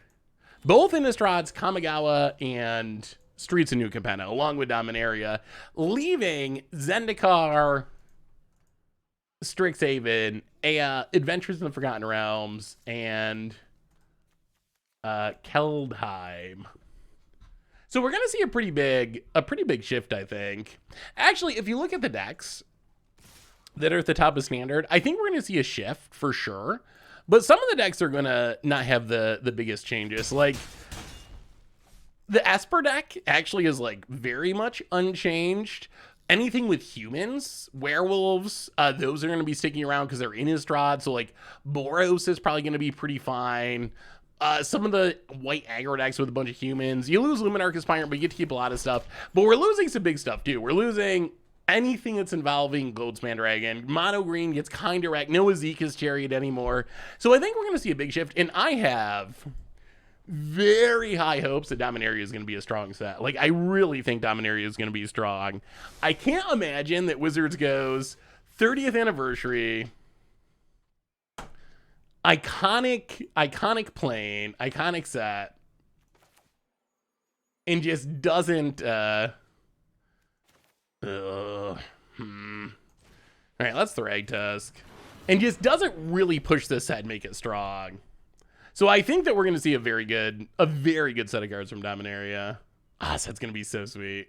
And I think Brothers War too. Like, I think they're really going to push to next year.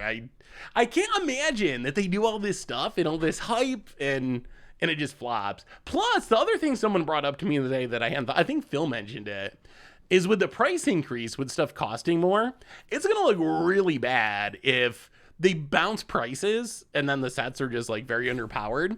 So I think that would be another reason for, at least in the short term, why everyone's adjusting to prices going up. That would be another reason to make sure that the sets are a little bit pushed. New Teferi, yeah. New Teferi probably, I don't know, the last Teferis have been okay. Ever since 3 Fairy, like the core set one that I was so worried about ended up being good. That one, oh, remember when they announced they were doing a Teferi core set? I was so nervous about that I thought they were just going to break everything. But the core set Teferi is actually like kind of fine. And then the untap one, Teferi Slows the Sunset, that card's been fine. So maybe they finally gotten the right balance for Teferis that are like somewhat playable but not super busted. What are you going to miss from rotation? Which set? Which set are you going to miss the most? I feel like for me, it's got to be Zendikar. Just because of the MDFCs. The MDFCs are some of my favorite cards. The land MDFCs. Ooh, I really want to know what being completed means for Planeswalkers. Like, if a Planeswalker is complete, does that mean we'll never get them again? Like, is it over? I don't know if I'd consider Hero of Dominaria sweet. Busted. It's definitely busted. Sagas are one of the best recent additions to the game. Out of all the mechanics Wizards has made and new card types, like, Sagas are so good. They're flavorful, they're powerful, but not overpowered. They're just so good. Did the crew pick up the ticket today? Good question. I don't know. Richard is on ticket duty. I haven't actually talked to him this afternoon, so hopefully. Sagas, but sagas aren't busted. I mean, Urza Saga, the card is busted, but in general, sagas have been fine. And Urza Saga was Modern Horizons, and Modern Horizons power levels are all just wacky. Everything from Modern Horizons 2 was busted. With the Legends thing with Dominaria United, personally, I'd like them to just reprint cards, regardless of the reserve list status. They originally did with Problematic Artists, Nether Void. I wouldn't even care if it was a secret lair. Well, I don't think there's any realistic chance of them breaking the reserve list at this point. I think with a card like Nether Void, if Wizards determines it's something that they don't want in the game, my guess is they just ban it like they did with those other cards a year or two ago. But I don't think that's going to spur them to end the reserve list. We've tried to get them to get rid of the reserve list for so long that I don't see it happening. A neat argument for MH2 being the right power level is that a year out, nothing has been banned yet. That's true, but it's really, I've mentioned this before. It's like that Simpsons when Mr. Burns goes to the doctors and he's got like every disease, but they don't kill him because they all get bunched up and don't actually get into his body. They're all stuck in the door. That's Modern Horizons. If you just look at the top cards: Endurance, MH2, Fury, MH2, Ragavan, MH2, Subtlety, MH2.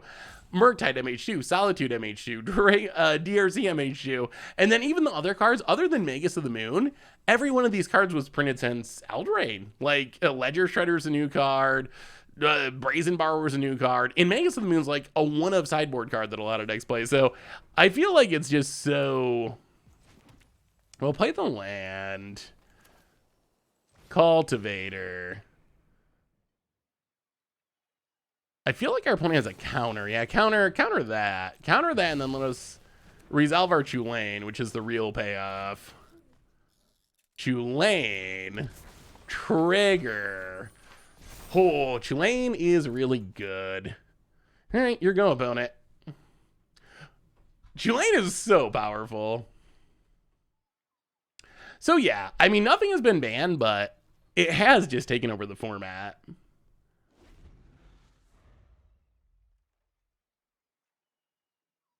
They can't get rid of the reserve list because they're afraid of like 30 rich dudes angry about their investment portfolios. At this point, I don't really... The best description I've heard from anyone, I guess the thing I believe the most, is that Wizards makes a lot of money as it is, and companies can be pretty risk averse. So even though I do believe that they would win a court battle, like... If you talk to people who are actual lawyers and know about Magic, some will say promissory estoppel could be a thing or whatever. Others will say they have no leg to stand on, it'll get thrown out of court. I tend to believe that the reserve list would not hold up in court. I'm very much not a lawyer, but what I've heard from people who are lawyers, that side has said the most compelling arguments to me. However, there's some amount of risk to it, and there's legal fees and their expenses. So from Wizards' perspective, it's kind of like, why risk millions of dollars and go through this court battle and potentially anger some collectors with deep pockets when we're already making a ridiculous amount of money? Like, what's the upside? I see the upside is, think of all the cards you can sell. Like, people would buy a ton of packs if they could be getting original dual lands. People could buy a ton of packs if they were going to get Power 9 cards. Like, those would be huge draws. You'd make so much money.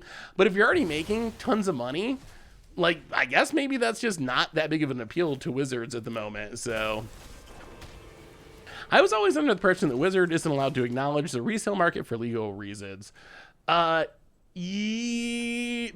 yes. They don't really acknowledge the resale market publicly. It's certainly, they have like economists on staff, and it's certainly a huge part of what they do is like thinking through the impact of stuff like that, but they tend not to talk about it publicly. All right, so how far can we go? Let's start with channel. Add a white mana. 1, 2, 3, Restoration Angel. This should be a pretty good turn.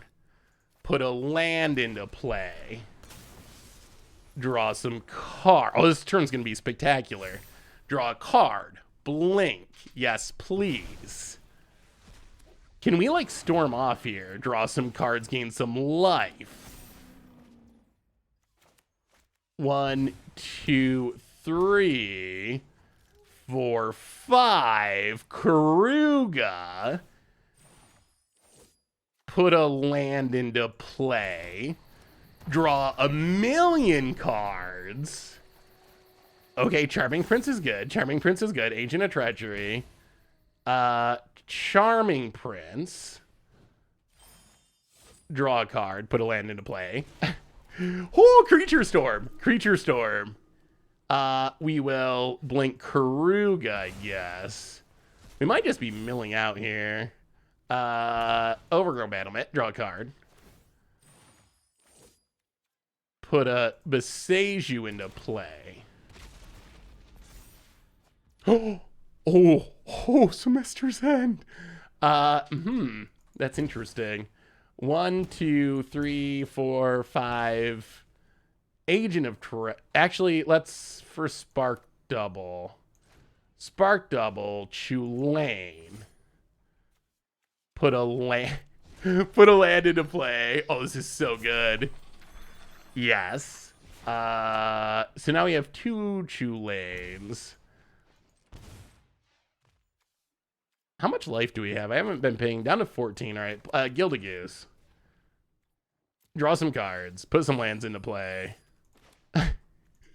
Here we go. I think we're winning. I think we might be winning. Put a land into play. Draw some cards. Make some food. Oh, Time Warp. That's got to do it. That has got to do it. land, draw, put the land into play. Ooh, okay, yes, draw a card.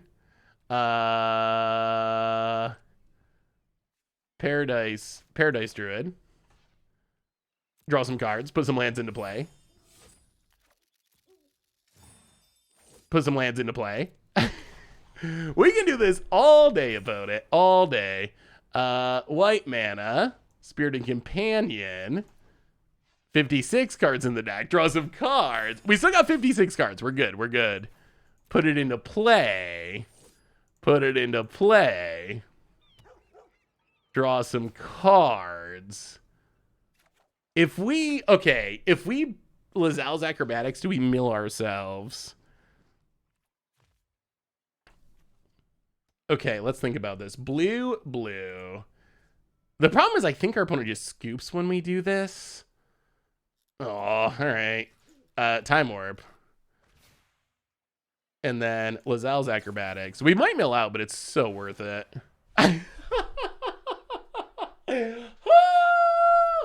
So I asked this in the Magic stream, but they seem to... Oh, that was so good. That was so good.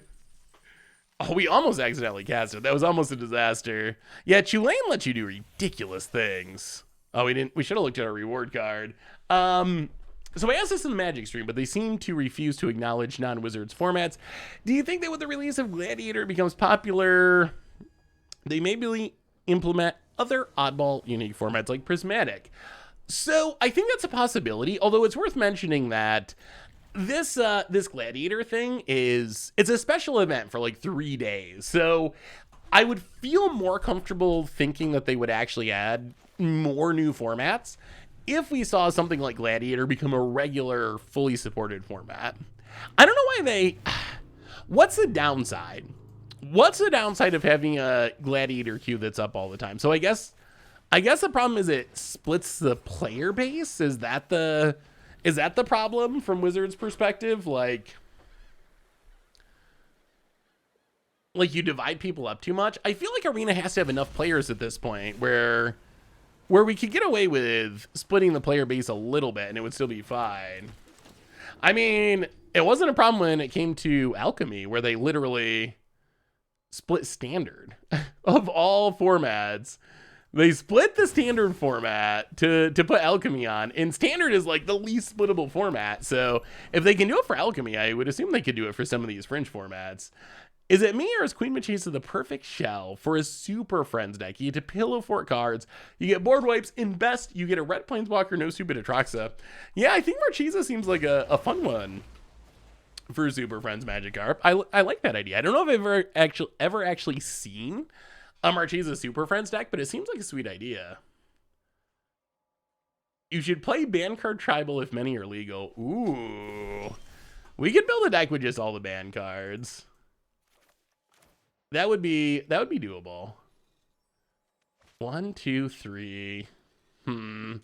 4, 5. Well, play Karuga. Draw a card.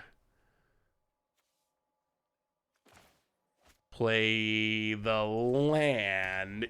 Hit ya. Yeah, I mean, I guess there are a lot of banned cards in here. It's not Simic, it's Bant. It's Bant. It's Bant Panharmoicon.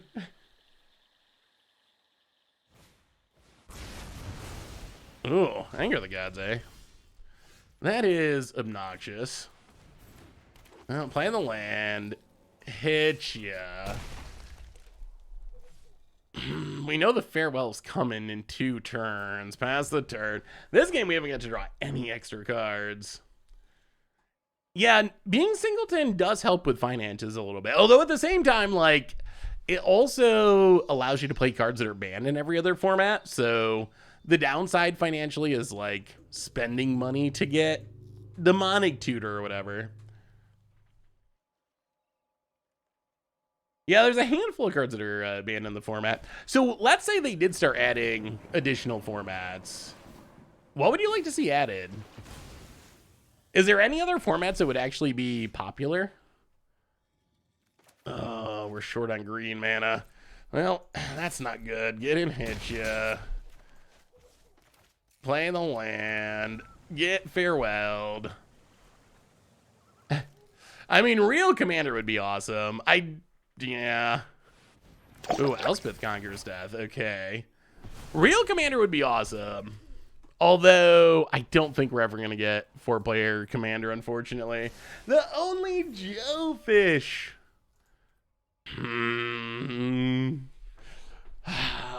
Opponent. Well, I guess we hit you. I feel like this is going poorly now because they're going to farewell us. The only Joe Fish, welcome to the Fishbowl. Thank you so much for your subscription. Big super cheer for you. Thank you, thank you, thank you. Hey, Seth. Brewing a Cody EDH deck that's only instant sorceries. Would you be interested in possibly playing Commander Clash? If so, I'll send you the list next time you need them. Yeah, I'd love to see it, only Joe Fish. Cody is definitely a cool commander. Yeah, I would definitely consider that one. So yeah, send it over. I think we're going to do a viewer submitted week pretty soon.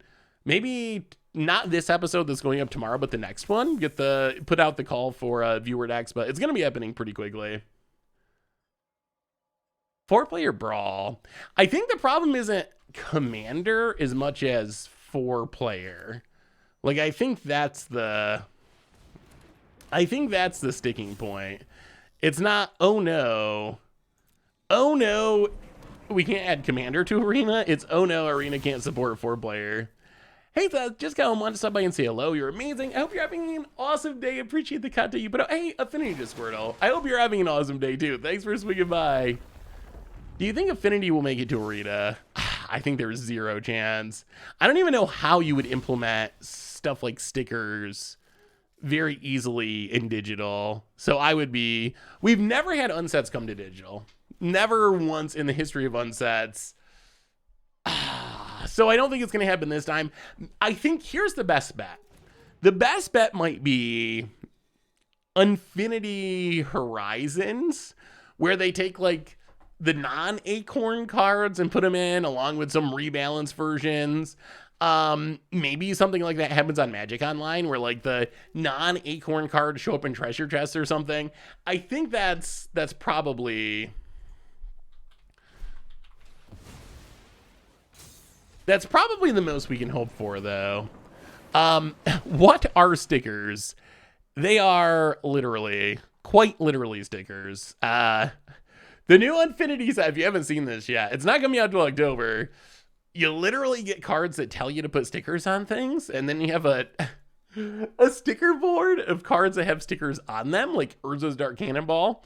And then when one of your cards tells you to put a sticker on, then you can put a hat on your Jace, or a squirrel on your island, or change the name of your card with Cannonball, or add an ability, or change the power and toughness. Yes, it is quite literally stickers. Stickers have been controversial so far. Boy, this mana situation has been a problem. Well, all right, Spark Double, Incubation Druid, pass the turn. Opponent's going off with this Uro, though. So apparently we haven't actually gotten to see the stickers in practice yet. They've just been previewed. Wizard said it uses like a very light adhesive or something, so it shouldn't damage the cards, and you're supposed to be able to use them multiple times, where you use the sticker cards and then you take them off and put them back on your sticker sheet and use them again. We'll see how well it works in practice. We've never seen Magic stickers before, so hopefully it works as well as Wizard says. I'm sure there's a way to do it. Yeah, it's got to be something like sticky note adhesive or something. And you do probably have sleeves most of the time. All right, Llanowar Visionary. Well, if we get to untap here with this Incubation Druid, we might be able to do things. Opponent making mana. Llanowar Elves. We've just been very color screwed this game. Okay, we get to untap. 1, 2, 3, 4. Panharmoicon. Step 1. Step 1, Panharmoicon. Step 2, Cavalier of Thorns. Double trigger. Get us our lands. Hopefully keep us alive. Okay, there's our green mana. And green mana. And explore. Well, gonna be close. I don't know what will you use them? That's the other thing about the stickers is it might be that this is just all blown out of proportion because no one's gonna play with them anyway. Heroic intervention to make stuff indestructible. The opponent's got wraths for days.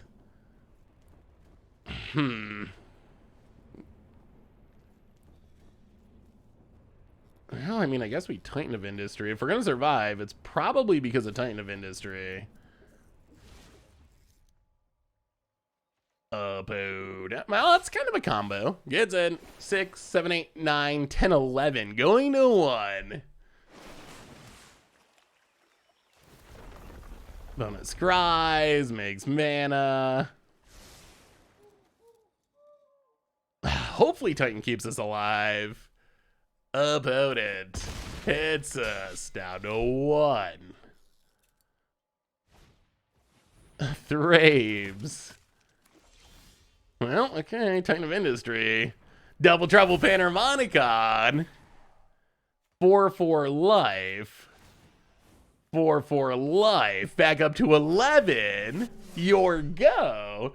Been getting back in Arena. Saved a bunch of 15k gold. Should I get the Alchemist bundle? It really depends on... It really depends on what you want to play. So I would say the most popular format in Arena is Standard. If you're new to Arena or just getting back into Arena... Okay, opponent goes evens. Opponent is playing all the Wraths in the world. Draws a card. Now, kill the Uro. If you're new to Arena or just getting back into Arena, I would say Standard is the way to go.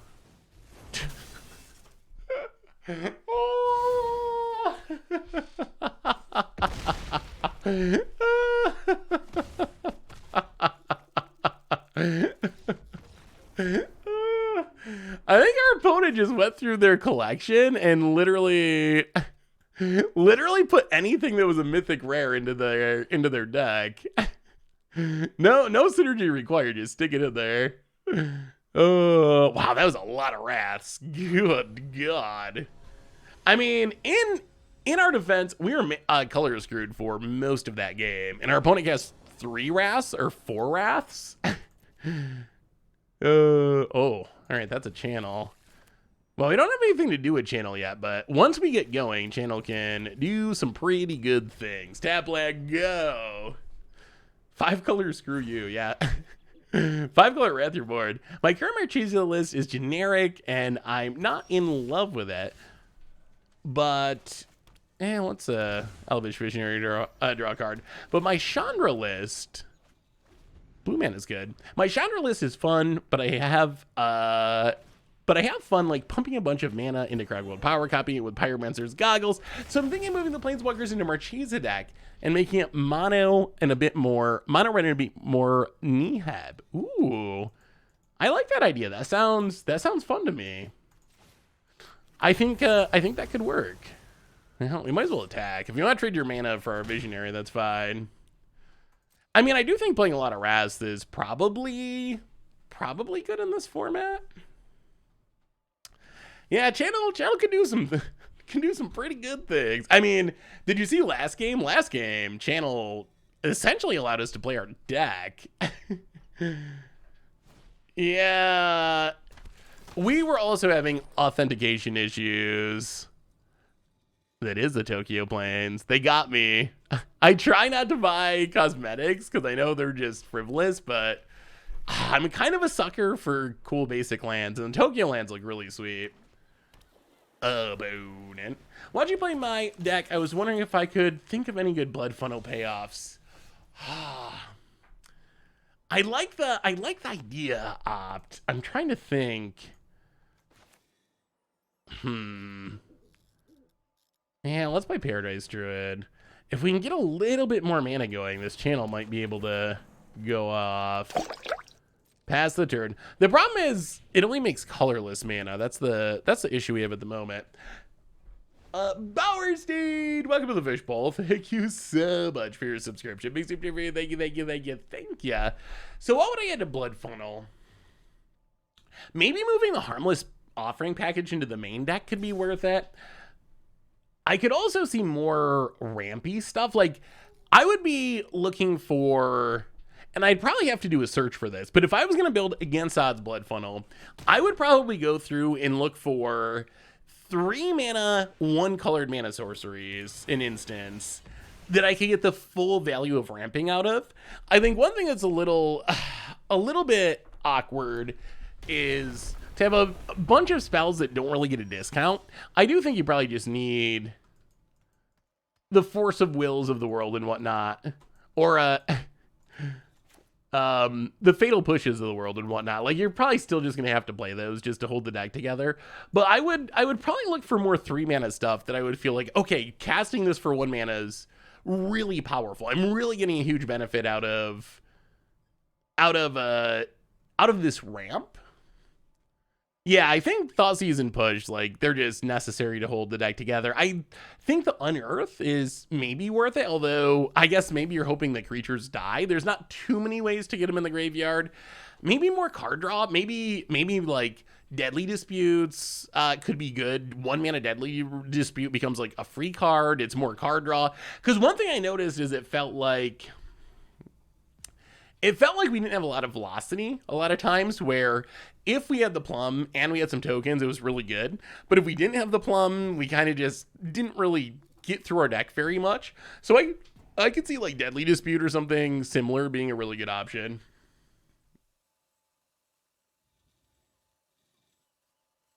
Yeah, definitely check out the Gladiator Discord if you're interested in the format. This is the format that's been going on for a while. It just hasn't really been arena wide. It's been something that you play through Discord and challenges and friend matches and whatnot. Yeah, Bloodfall Mishra is a neat idea too. That's kind of a sweet combo for Blood Funnel. Although that would probably be kind of a different artifacty build of the deck, I think. Ooh. All right, well, ship the turn. Opponent stuff is looking good. Opponent's just got all the most powerful cards, basically. Opponent's deck looks pretty strong. It's just 5 color bombs. Some of my highlighted message keeps getting on the screen. Right when Seth turns his attention away. Let me find it, Daifon. Let me scroll up. I would actually love to try stickers. There is one already spoiled creature that lets you put a sticker on a permanent. I just want to make an infecting enchantment work. Yeah, I mean, that's one of the cool things about it. And that's part of what makes Unsets fun, is you just get to do those wacky things. Those wacky things that you can't do in any other format. Why are we playing Omnath? I guess maybe we should have just splashed for Omnath because it's pretty busted. I stayed straight Bant, so I didn't go with any splash colors, although it's easy enough with the good mana and with mana dorks. If you want to splash an off-color thing, I think it's practical enough, so it's probably worth throwing in. Just throw in some more triomes, maybe, and wow, our opponent stopped playing? That's suspicious. Honestly, we cannot do that much here, which is awkward. So I think we... 1, 2... So let's channel...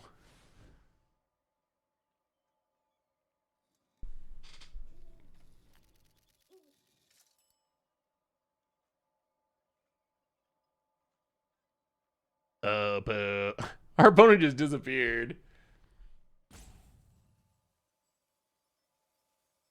Yeah, so Gladiator is 100 singleton cards. Everything else is best of 3. There's no commanders. There's no color identity. You start at 20 life.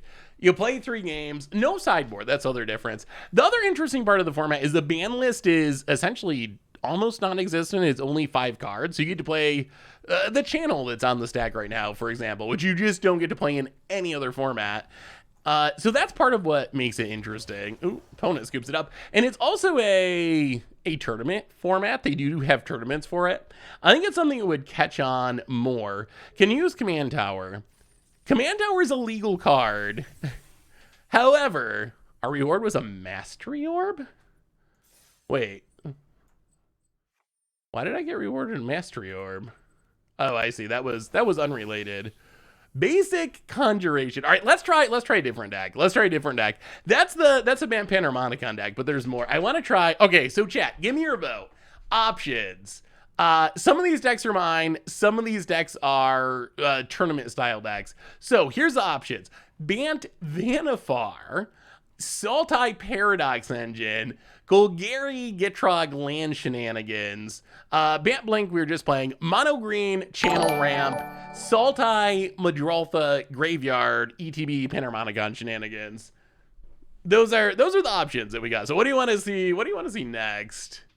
Ooh, also, chat, we found out there's going to be early access for Dominaria United, so that's going to be coming in a couple of weeks, which I'm excited about. We got a new donation from the unexpected $5 donation. Big YouTube fan, saw you were live, have my money. Well, unexpected one. I appreciate it. Thank you so much. I appreciate the monies and the kind words. Thank you. Everyone wants to see the frogs. All right, so this is not a deck that I built. This is a viewer deck. It looks sweet though. I cannot promise there are no alchemy cards. It's 100 singleton cards. I didn't go through every single card. I didn't notice any at a quick glance, so hopefully we're good, but there might be one that snuck in that I didn't notice. So this is Golgari, Graveyard, Land Shenanigans, Gitrog Monster, Underrealm Lich, lands in and out of the graveyard, grinding out the value. So let's try it. I should probably export it, I guess, in case anyone wants to play it. All right, Golgari Land Action. Kind of rude that they give you early access, but didn't give you a set when it comes out. I mean, I'm super thankful for early access. Early access is one of my favorite streams, and everyone seems to like it. Like, it's always just a fun time checking out the new cards. So I'm hyped about it. Let's see. Gitrog. Hopefully we get some sweet stuff. I mean, we're also a week from today is spoiler season. So next week on Thursday, expect a early stream.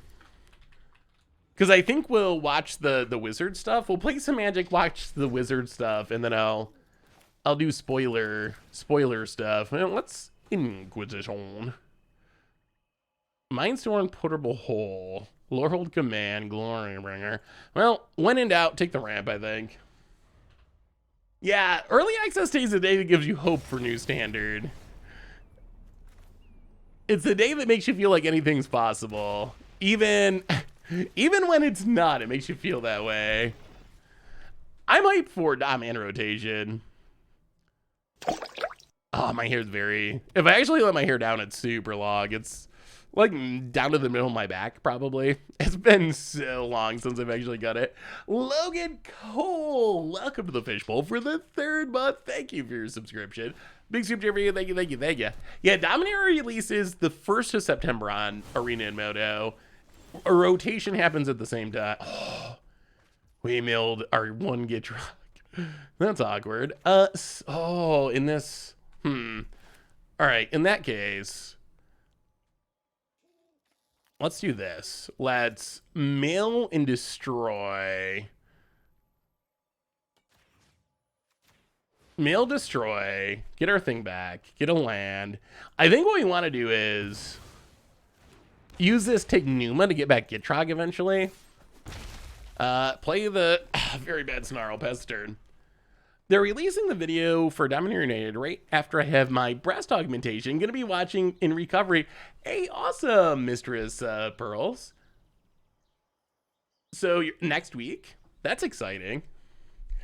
Shivan Devastator is the reason I'm building a Hydra Commander deck. Yeah, that card's super sweet. I'm curious if that card's gonna be good in Standard. I think it'll definitely be a sweet Commander card. Well, let's conceal the curtains. Ayo, and well, let's say Glory. Yeah, let's say Glorybringer. That kind of wrecks us. Play the Baron more. Hit you for 4.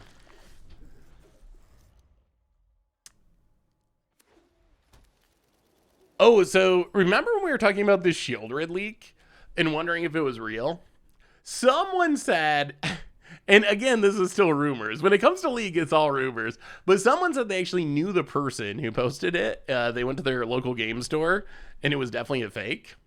So, I don't know. Take it with a grain of salt still. But, hey, what's up, Master? How are you?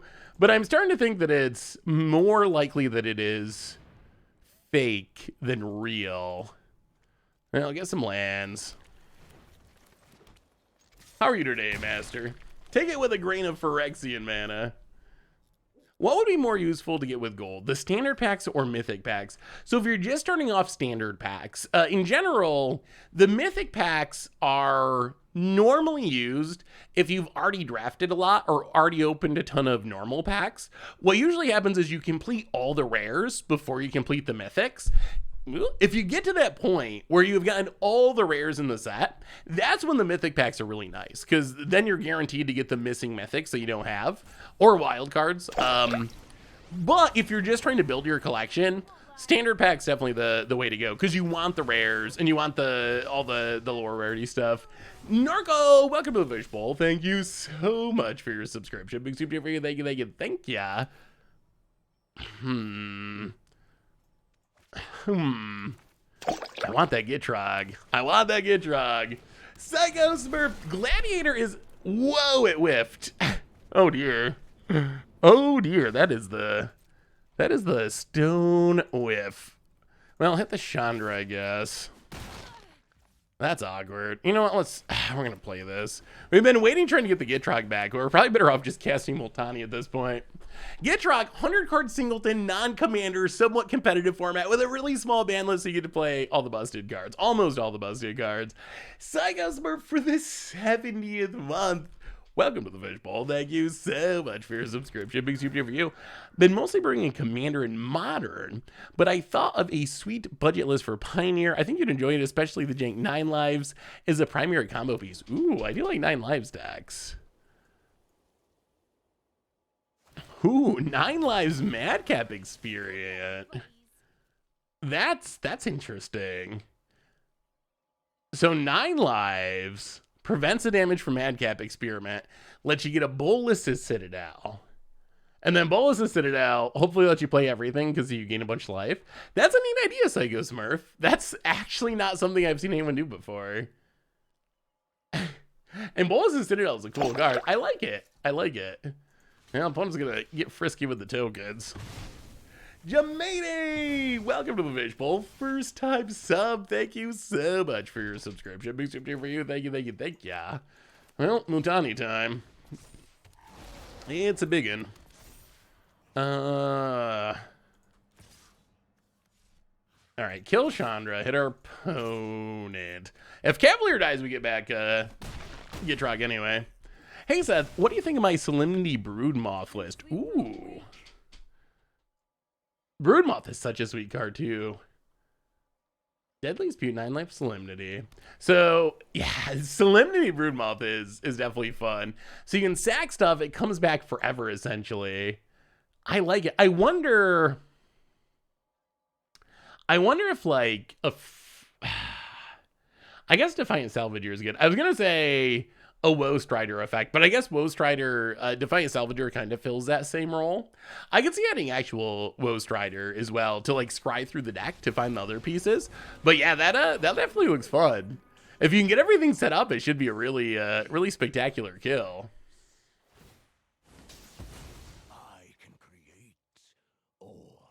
Where is Omnath in current Explorer? I love it in Commander. Want to try it in Explorer. It's doesn't see that much play in Explorer, honestly. It does not see play, but it doesn't actually see.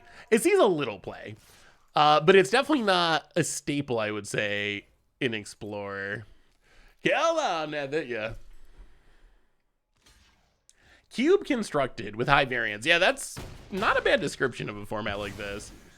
Any chance you can play a Gates deck in Pauper? I've had a lot of success with Boros Basilica Gate. Deck is super good.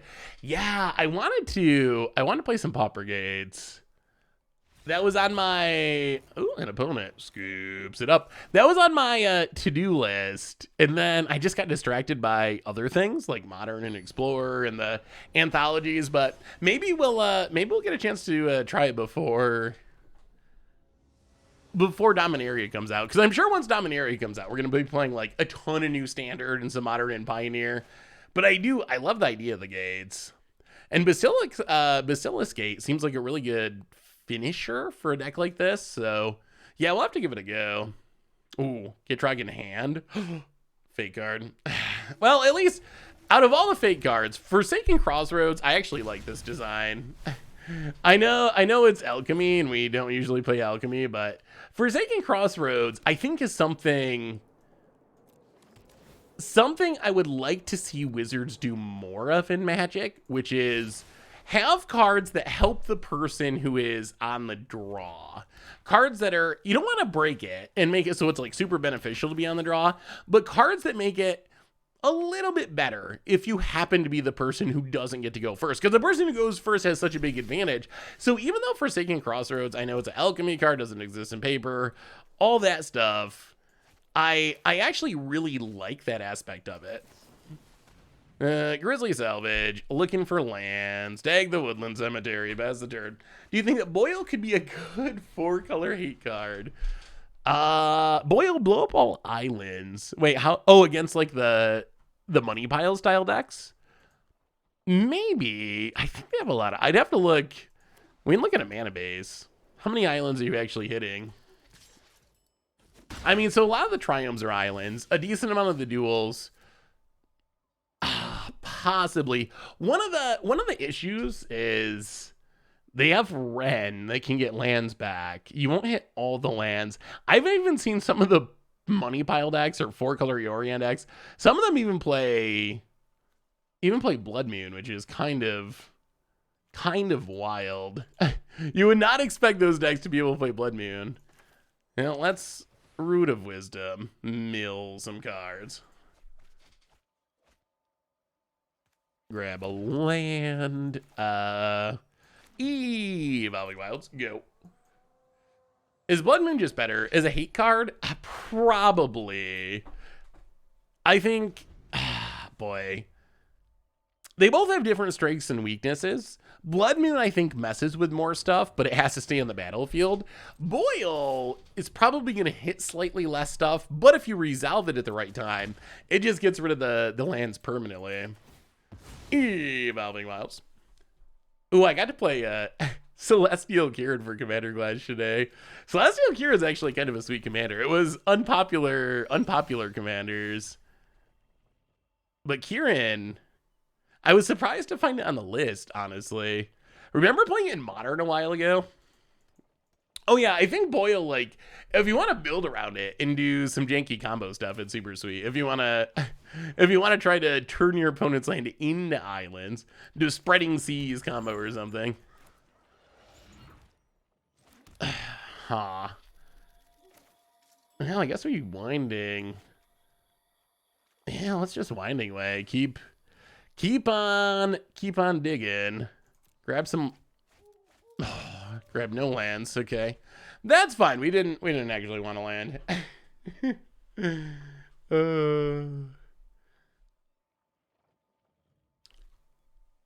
Isn't there an artifact that turns lands into islands? Quick. Ooh, I want to see Quicksilver. What is the name of it? It's not Amulet. Fountain. Quicksilver Fountain. Yeah, there is Quicksilver Fountain, 3-mana artifact. At the beginning of each player's upkeep, that player puts a flood counter on target non-island land he or she controls. That land is an island as long as it has a flood counter on it. At the end of turn, if all lands in player islands, you got to remove all the flood counters. That's a pretty good way to turn things into islands. Definitely a classic jank brew around. That's a big dragon. I guess we got to keep waiting. All right. Vraska. Kill the dragon. Land. Glowspore Shaman.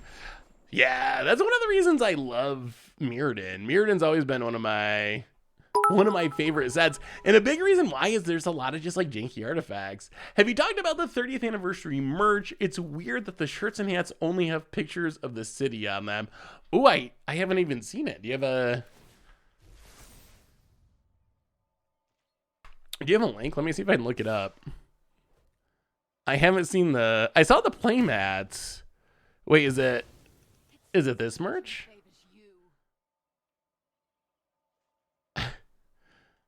Yeah. I mean, I guess it's showing off Vegas, which I guess makes sense. It is in Vegas. But it doesn't actually look super magic-y to me. Like, it says magic on it, but there's not much that actually comes across as like Magic the Gathering. It doesn't look bad though. I would say for what it is. But yeah, I can see that it's not super magic-y looking. I guess I was surprised how quickly this stuff sold out. Apparently the festival in the box sold out really quickly, which I was thinking that would be more like Secret Larry, where it would be on sale for a period of time, but apparently that's not how that actually works. Ooh, Underrealm Gitrog is interesting. That is interesting. Well, all right, pass the turn. Yeah, who is Gitrog eating? He looks pretty content. He reminds me of Bear a little bit. If Bear was a frog, I think Gitrog would be it.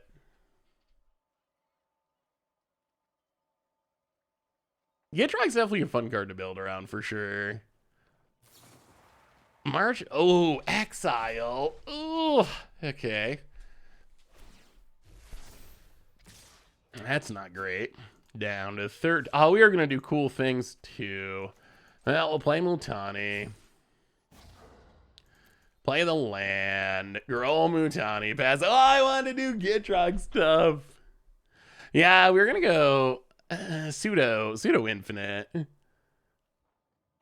Like it's not infinite, like deterministically infinite, because you could whiff on lands with Underrealm Lich, but there's a pretty good chance that we can go a long way through our deck with that.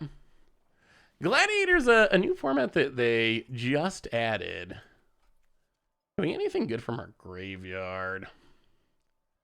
Cavalier. Dig up. We got to be able to dig up for something. We can get the best card in our deck. I kind of want to kill this Sarkin.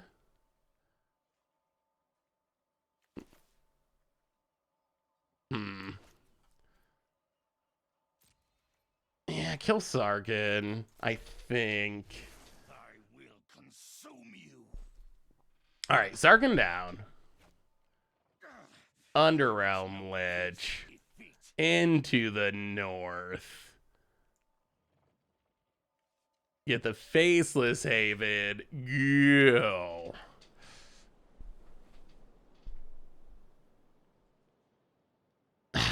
Yeah, I imagine that a lot of the people who bought Festival in a Box are just going to flip it.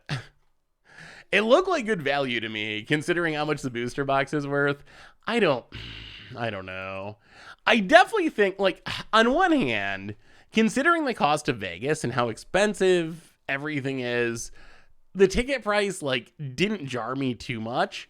On the other hand, all this stuff is so expensive that if what we're trying to sell this as is as a celebration of Magic's 30 years, how awesome the game is, 4 damage to creature planeswalker deals excess damage this way.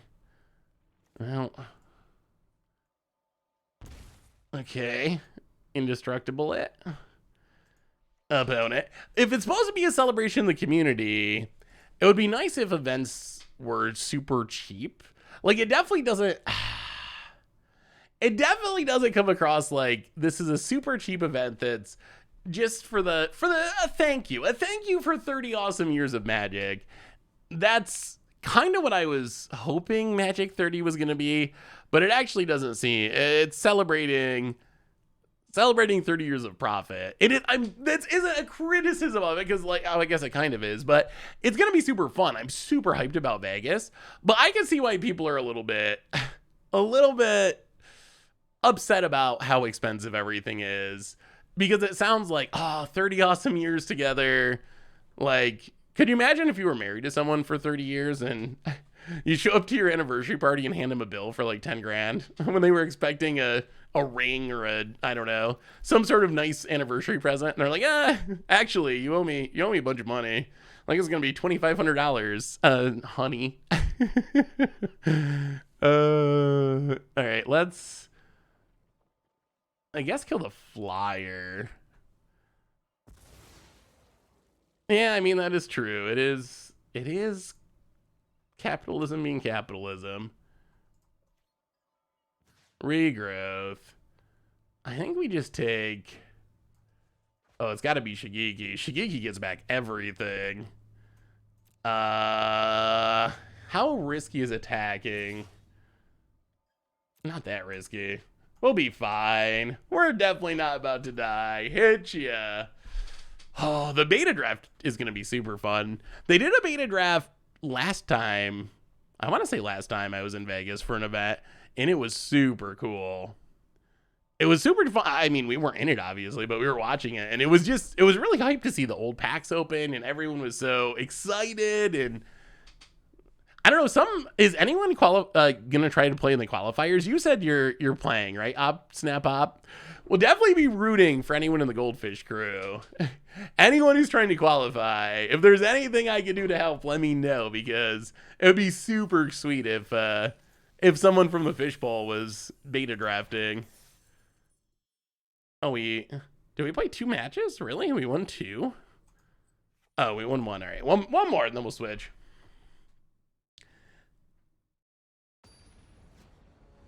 It was one of my favorite parts of being at Magic events ever. Like, just everyone was having such an amazing time. Everyone was hyped. The players were hyped. The people watching were hyped. The people announcing it. It had the feeling of like a once in a lifetime thing. Like, and that was what, Magic 25? So that was 5 years ago. But it felt like we might never see this again. And obviously we're going to see it again at this event, but it is super rare. There's just not that many beta packs in existence, and they're so incredibly expensive. Hey, see you, Daifon. Thanks for hanging out. Oh, did I miss another one of your messages? Daifon, what did I miss now? I'm looking, Daifon. I'm looking. I'm sorry. The timing's unfortunate. You never know, because the game's going on. So sometimes I'm looking at the game and then I miss a message, but what were the best polls? I know there was like a dual land. I remember a dual land. I can't remember. Was there a Mox? I feel like there was one piece of power that was pulled, and it was maybe a Mox. Oh, I can't remember for sure. I feel like a low end Mox. Although they're all obviously pretty awesome. Opponent passing. I never try to miss people's messages, but I do occasionally find that I'm looking at the game and a message scrolls by and I miss it. Ben Stark got both. Speaking of Ben Stark, I didn't realize it, but apparently Tomer is like a Ben Stark fanboy. I went to Vegas and Tomer was there, and we were going to the convention center, and Ben was like in the same car of the, I don't know, whatever, light rail, tram, whatever it is that gets you around Vegas. And Tomer went into like full on fanboy, like stalker mode. And he was doing that. Is that Ben Stark? Is that Ben Stark? I think that's Ben Stark. And he was doing that the entire ride, and it was driving me crazy. I'm like, yes, that's Ben Stark. He was like, is that Ben Stark? He was like, Ben Stark he was a Channel Fireball pro player who also really known for limited. He was like one of the best limited players. I think he still streams on occasion, but he kept doing that, and then he finally was like, I gotta know, and he started just yelling as we were walking to the place, Ben, and then he'd like dunk and hide and see if Ben would like turn and look for someone yelling his name. But yeah, so apparently Tomer's a bit of a Ben Stark fanboy. Now let's level up. Gain some life past the turn. I try, but I do feel bad if someone repeatedly tries to send a message and I don't say, oh, do we just casualties? Casualties feels so bad. We've ramped so much more than our opponent. If we casualties, we probably just straight up win the game. We can probably do something more fun. Let's try to do something more fun. Let's get a Gitrog. I feel like Gitrog's just got to be the funnest card in our deck if we can find it. Where is Gitrog? Oh, we have Scapeshift too. Gitrog Scapeshift seems sweet. All right, Gitrog, go. The frog is here. I feel like Seth is probably the most active streamer in responding to message I've ever seen. I mean, really, the whole reason I stream is really so we can hang out, and so I can answer questions, and so we can chat about stuff. That's like the huge upside of streaming compared to like YouTube or whatever. So I try to respond to as many messages as possible. All glory to the Hypnotoad. How has anyone watched Futurama lately? Is Futurama one of those shows that's kind of stood the test of time and is still good? Or is it one of those shows that you watch it now and you're like, yeah, I don't know, it's okay. Is there a game-winning combo? We do have an infinite-ish combo with Underrealm Lich. Also, Scapeshift would be really sweet if we found it. I mean, we can also just play Mutani, I guess, and win. Grab a forest. Get a lad. Pretty much, even if some of the later seasons were underwhelming, yeah, I mean, that happens to a lot of shows. But yeah, I agree that the later seasons were underwhelming. Zoidberg is definitely hilarious. Wait, what is... Oh, no! Oh, no, we've been alchemied. Viewers, you got me. What does this do? 1 mana, 1/1. Enters the battlefield, put a land card. Oh, it's like a... It's an Everreal Grazer. Wait, channel it, discard it, conjure to forest. Oh, it's like a way better Everreal Grazer, I guess. It's a Grazer that does something if you don't need a Grazer, when Grazer is bad. Hey, so I've been playing Magic on and off for the last couple of years. Was thinking of doing a challenge and seeing how far a person with a pre-con deck in Arena can get in ranked. Ooh, that would be interesting. I will say, I don't know how enjoyable it'll be. I think it's definitely a sweet idea. It's a sweet idea. But I think you might find that... you're dedicating a ton of time to it. So if you're fine with dedicating a ton of time to it, my thinking is it's gonna be a lot of losses, but that you can rank up pretty far just by playing a ton. Like if you're reasonably good at Magic and you're willing to play a ton of hours. I mean, wasn't there someone, do you remember the story of someone who made it to Mythic only playing cards in their hand from left to right? Like they just played their cards in order. They were playing mono red. So I think that in some sense, ranking up is just a matter of spending time as much as it is about being good. Obviously, if you're good and your deck is good, you're going to get there faster, but... I'm a MTG Paper Boomer, please. You have now played more than one alchemy card. You were an arena zoomer. I must spend 1 hour a day on TikTok. I know now. I think now that we played an alchemy card, I have to play against the prison deck from against odds yesterday. I deserve to be locked out of the game a few times. What percentage of win rate for a given meta deck breaks a format? I mean, typically the best decks in a format are like 55%. and breaking a format might be like 60%. If you get over 60%, maybe for like a small sample size, like for a weekend at an event, it could be higher than that. But over the course, if you look at like untapped.gg and look at all the statistics, most decks are going to be really good decks are going to be in the mid 50s, and like absurd great, like maybe we need to ban this deck might get into the 60s. Yeah, probably just need a land. Remember when Abundant Harvest was like super hyped? Hogek hit 70 at 1 GP. Yeah, Hogek was, I mean, Hogek is historically broken. Hogek was maybe the best modern deck of all time. We were thinking about this on the podcast.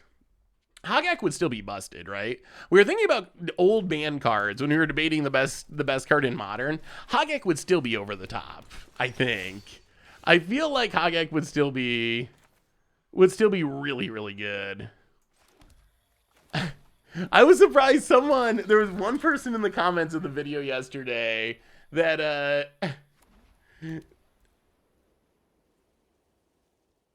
that took an, I was actually like not happy about the name of the video, calling it Zoomers or whatever, that it was like generational warfare or something, which I thought was funny because I think technically I'm probably a Zoomer. Like, I'm a millennial, so I guess if you're doing the real world boomer versus Zoomer thing, I think I would probably fall into the Zoomer category technically. YouTube videos, what do I say? Seth, probably better known as Saffron Olive. Yeah. So my real name is Seth, but my internet name, Saffron Olive, which at this point I'm just kind of stuck with. I tried to get rid of it once. It's not happening. It all made that very clear. D4J, welcome to the Fishbowl. Thank you so much for your subscription. Big super for you. Thank you. Then what are the millennials? Are we just, so boomers? We're not old enough to be boomers. We're not young enough to be Zoomers. Just millennials. We don't get any cool Oomer name. We need a Oomer name for millennials, I think. Moomers just doesn't do it. Opponent. Actually, maybe Moomers is perfect. The Moomer generation. Doomers, yeah, I guess we are kind of Doomers, aren't we? In the Magic world, I think millennials are the Boomers. You were right. How do you try to get rid of your nickname? Oh, I just like didn't say it in some YouTube videos and everyone noticed. Everyone noticed and called it out. Where's the Saffron Olive? Where's the probably better known as Saffron Olive? So yeah, so it's here to stay. Which I don't really mind. I guess we can, let's dread presence. We do have a swamp, so we can shoot something. But yeah, the main reason I was going to try to get rid of it was just to shorten the intro a little bit, because it's one of those things that just like, I say every video and it just kind of takes up time. Where I get the nickname, it's a long story. So I moved into an apartment when I was going to college next to this very drunken Vietnam vet who, from the day I moved in, called me Saffron. No idea why. And it kind of stuck as my nickname. My friends started calling me Saffron as well. Even my family called me Saffron. So Saffron kind of became a nickname just based on this one neighbor saying it. And then Olive, I was in a like 60s mod band for fun with friends called Olive Drab and the Etcetras, and one of our gimmicks was we were all like brothers and everyone's last name was Olive, because that was like a 60s mod thing. Everyone has the same last name. So Saffron, Olive, and then that was my Reddit name, and that's where I met Richard, who owns Goldfish. So my Goldfish name was Saffron Olive, and then now I'm just Saffron Olive forever. It's stuck. We got a new donation from Lucid. $5 donation. What would you change your online name to if it could be anything? Ooh, I honestly don't mind Saffron Olive. I don't think I'd change it. Like, I don't know. I'm kind of fine with it. The only reason I want to get rid of it, and not even get rid of it, but just to like shorten the video intro, because every video, hello everyone, it's Seth, probably better known as Saffron Olive. That's kind of long to introduce every video. So I'm afraid people just like click off of the video, like, boy, this guy's taking forever to say his name. I don't got time for this. So I don't mind the name. It's just like a long intro. So I would probably just stick with Saffron, honestly. At this point, I'm kind of used to it. When I play in the band, keyboard and guitar. Gotta see a fast looking auctioneer. Oh, yeah, that was the apartment complex I lived in when I first went to college.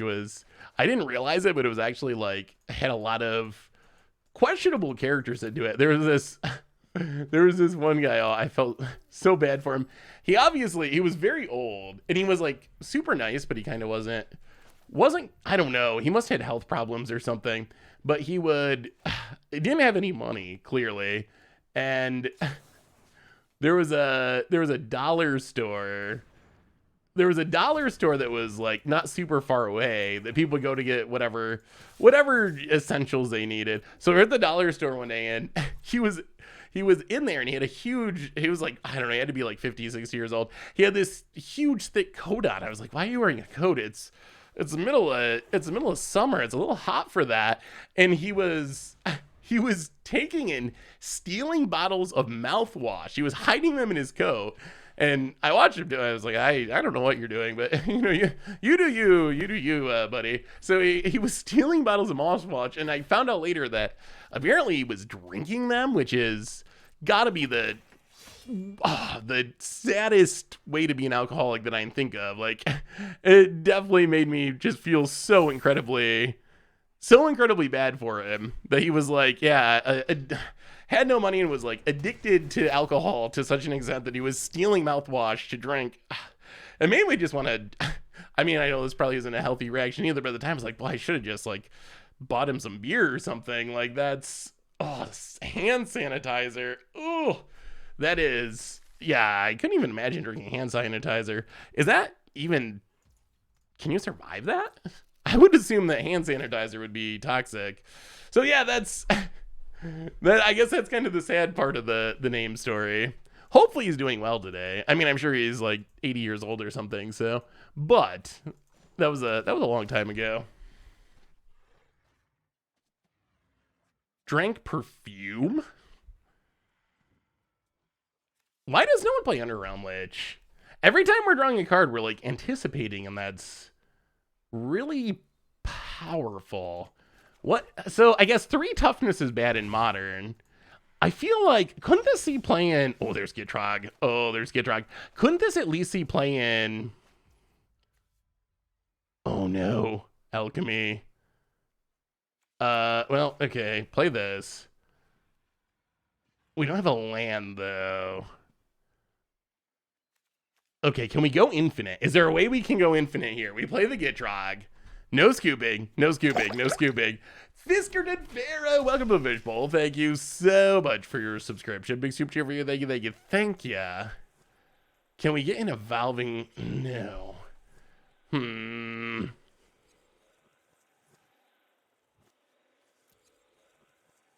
Well, let's get abundant harvest. Oh, that's not gonna work.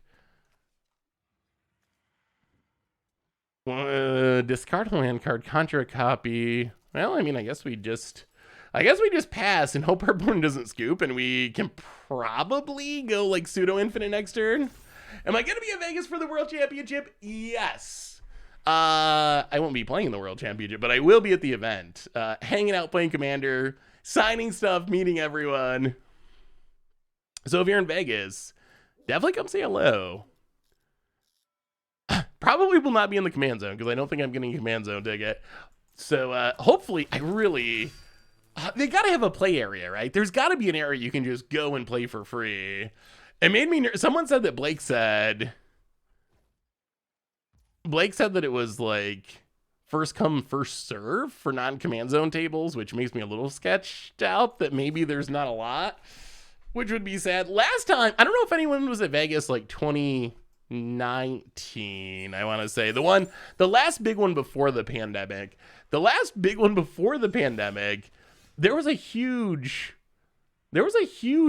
just open play area. There was as many people playing outside the command zone in just an open area than in the command zone. So I'm hoping it's like that, where there's just plenty of space. Like, if you're in the command zone, great. If not, then we'll have our own command zone.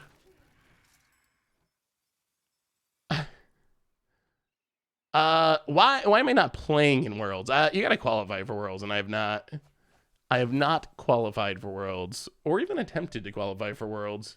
I mean, I'm sure we could, there is, ! Deck. Hopefully it's updated. Is that Gitrog? Oh, okay, the Fizzle. Well, we'll take Winding Way. So the combo here, if you've never seen this, when a land goes into the graveyard, Gitrog draws us a card. But then Underrealm Lich turns that draw into an Anticipate and mills the other cards. So in theory, we should be able to essentially draw our deck, although I don't know what our plan is for winning this game. So we should be able to draw our deck here, but I'm not sure how this leads to our opponent dying. Fabled Passage, okay. And also Underrealm Lich stops us from milling out.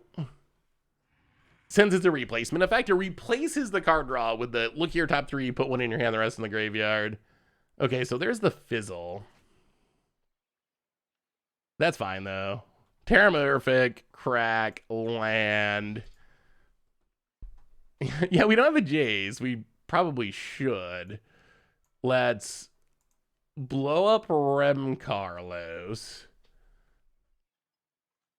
I mean, we're still at 13, so we're doing fine. Swamp. Kill that thing. Harrow. Sack. Combo. I mean, I guess we just win fairly. I'll take the Skull Prophet. I don't know if we want to draw everything here, though. Drawing everything's probably bad. Ugh. All right. Titania is in this format. Titania would be sweet in this deck. Also worth mentioning in this Gladiator format, there's no commander, so there's no color identity. So that means you can play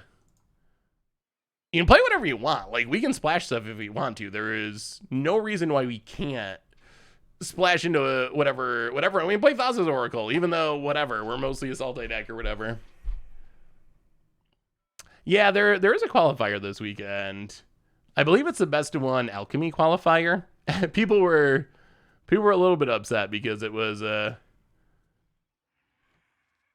they just made a bunch of BNR changes. They just banned the best deck in the format.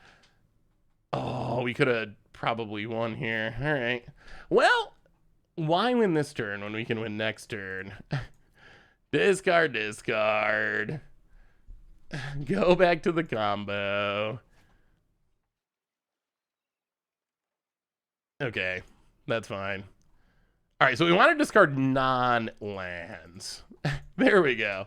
Discard, put it on taps. We're at 19. They flip the Saga, but the Gitrog's coming through. Where do you recommend finding a good alchemy deck to play? Yeah, we should have thrown damage in our opponent's face and we would add actual lethal. So the alchemy metagame page is not really developed yet because there haven't been alchemy tournaments. However, I think some of the arena tracking sites, you can find like user decks or decks that from people that use their trackers. So those would be like untapped.gg or some of those sites would be good. There's also tournaments on MTG Melee. They're mostly like really tiny, so they're not on the metagame page. But yeah, that went pretty well. Is Richard the main only dev for Goldfish? Yes. I think he gets maybe a little help on occasion, but it's, as far as I know, it's pretty much all Pretty much all, Richard. All right, let's try one more deck. So Gitrog was good. I want to try the ramp deck. I want to try the ramp deck because this is the deck that gives us the chance for the turn one channel into something absolutely ridiculous. So this is just mono green ramp. Mono green ramp, all the mana, all the big stuff. Most powerful thing that I can do, channel, if we have it in hand, turn 2, into all kinds of big stuff. Ulamogs, Ugins, Platinum Angels, Meteor Golems. So let's try mono green ramp. So I guess everything at M30 is... Wait, is everything sold out? I haven't... So I knew that a couple of the specific packages were sold out, but is more sold out? Do you know when the playmats will be shipped? Are you in North America or outside of North America? I think they're shipping from 2 places because we're shipping to the EU from the EU to try to help people with shipping and VAT and whatnot. I think they are essentially on their way, or will be very shortly. Yeah, it should be coming very soon. Ooh. All right, lands, lurking predator. We'll keep this. This is fine. No channel, but that's fine. I mean, the nice thing about Vegas events is the most fun I've had at Vegas events is not at the event. That's kind of the beauty of Magic events in Vegas. Yes, the events themselves are sweet and it's a nice meeting point. Everyone gets to see each other. But a lot of the fun of Vegas, like, I think the most fun I've had in Vegas is the last 2 Vegases, we've ended up in hotel lobbies doing drafts with people. Tawnos, I don't think Tawnos is here today, but like random people from Twitch, and also like Tomer and Richard were there, and just like doing drafts with people like that, or going to the casino with people and just like doing stuff like going out to dinner with people. That's a lot of my most fond memories are the non-event stuff. So personally, I'm not too worried about the event stuff. Like, if I'm not in the command zone, I'm not in the command zone. Like, if I don't do any events and I'm just like playing Commander with people, I'm thrilled by that. I still think I'm gonna have just an absolutely great time, because those are the things I'm looking forward to, is just seeing people that I haven't got to see in like 2 or 3 years, meeting up with some of the people from the stream that I maybe never met before. I know at least some people from the stream are going. So that's the stuff I'm looking forward to. Maybe next year will be the Gen Con year. How much Magic is it Gen Con, dog? Like, is there much Magic there? You know what, let's do it. Let's Lurking Predators. Whenever an opponent casts a spell, look at the top card of our library. If it's a creature, put it on the battlefield. Cast some spells, opponent. Cast some spells. Okay, Binding the Old Gods. Oh. Okay. Well, we'll keep Vivian. Not a creature, but we'll keep it. Sports don't ban players for playing good, just to switch things and make teams weaker. People make other decks, they simply don't copy. Wait, what are we talking about? Net decks?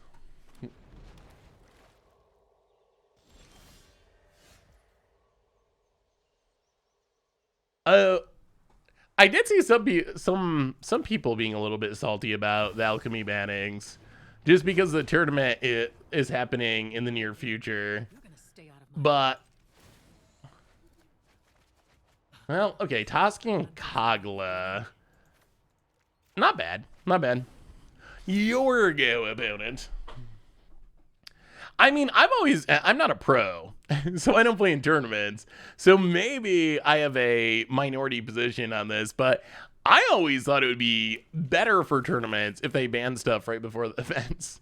Like, from my perspective, as someone watching the tournament, I would rather see a tournament where they just ban the best deck in the format and everyone has to scramble and try to find something else to play. I think that, I'm sure at least some people playing the events probably would not like that, but I think from a viewer's perspective, it's way more exciting that way. Oh, Nyx Plumagent. That is some serious mana if we get to it. Well, draw some cards. Cultivator Colossus too. Okay. Opponent. Death Touch. Sure. Oh. Wow. Okay. 4, 5, 6, 7, 8, 9. We're getting pretty close to having a really huge turn. Anyone got a list of Gladiator decks? So there's one in the chat right now with the deck command. This is the last one we played, the Gitrog deck. We also played Bant Blink, a Chulani Panharmoicon Blink deck, which was pretty good. So it kind of depends on your play style. Those are the two I'd recommend. And this one we just started playing, but we'll see how it goes. I think this one could be sweet too. Well, Cultivator Colossus.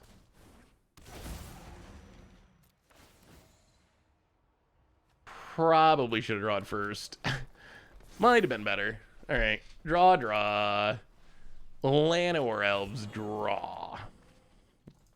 Platinum Angel. Get in, hit ya. Oh, Nyx Boom's coming. What the heck is Gladiator? So Gladiator is a fan-created format on Magic Arena that is actually getting official support for the first time right now. It is a 100-card singleton, but it's not commander. There's no commanders. There's no color identity. You start at 20 life. It's best of 3. So it's basically a 100-card singleton. One of the coolest parts is the ban list is very small. You can play channels. You can play demonic tutors. You can play dark rituals, cards that are on Arena but banned in every other format. So you actually can do some pretty powerful things that just aren't available in other decks on Arena. Opponent's gonna mow down our board. Sure.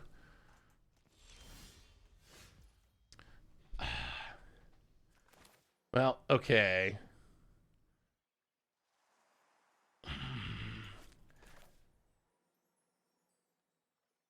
We're so close.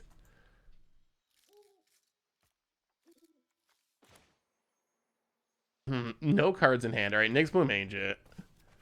Oh, just kidding. Rishkar's expertise, I mean. Yeah, that wasn't exactly the plan. Well, go to combat. Attack, yeah. Yeah, probably should play the other one. Opponent. Where's our channel? Channel in this deck should be so good. Opponent blocks. Now, let's fight down the Mire Triton. Get rid of that. Get rid of Pelucranos. Next turn. Next turn is hopefully the Nyx Bloom turn. Oh, we're going to have to discard so many cards in hand size. All right, Pelucranos down. I've been brewing 4-color Siege Rhino Fable, the Mirror Breaker for Pioneer. What do you think? Ooh, let me see, Ninja Man. 4-color Mirror Rhinos. Well, yeah, let's put it into our opponent's hopes and dreams here. Sorry, opponent. Yeah, sorry, friend. No God-Pharaoh's gift for you.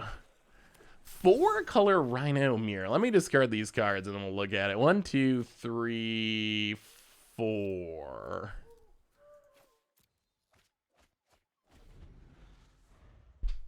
Ooh, Snapdax. I do like Snapdax. I feel like Snapdax is still pretty underrated. I mean, that looks like a pretty solid mid-range deck to me. Got some good ramp, got some good threats, got Siege Rhino. I mean, Siege Rhino by itself. that makes it a playable deck as it is. When you're a beginner, is it better to play standard or alchemy mode? I would say standard. I don't know. What do you think, chat? Is a beginner standard or alchemy? I'm trying to be unbiased. I'm trying to think from the perspective of a new player, not from the perspective. So people have played for a long time in general have not been big alchemy supporters. But that doesn't mean that it's a bad thing. I would say standard is simpler and less expensive. So that would be why I would say I think a new player would probably benefit the most from playing it. No, run out Kogla. Draw a card. Fight Pelucranos. Shrink Pelucranos. Alright, opponent's gonna fight Kogla anyway. Sure. Go attacking. Opponent. Oh, I love Mirror March. I know I have the luck to make it work usually, but I do love it. Yeah, at some point we just gotta play the Nyx Bloom. We have enough lands that it's probably... I was trying to get the Pelucranos small enough that I couldn't fight it. Alright, let's get rid of this fit. Here we go. I think it's Nyx Bloom time. Nyx Bloom Ancient, draw a card. Everything taps for triple mana, so we still have 15 mana. We draw a card. We play Ancient Bronze Dragon. Draw a card. Play the land. Incubation Druid. Draw a card. Yeah, Nyx Bloom's so sweet. That card's so good. And then I guess we Hornet Queen, just in case our opponent gets frisky. Draw a card. Make some insects. Why, do you got a mirror match deck, Mick?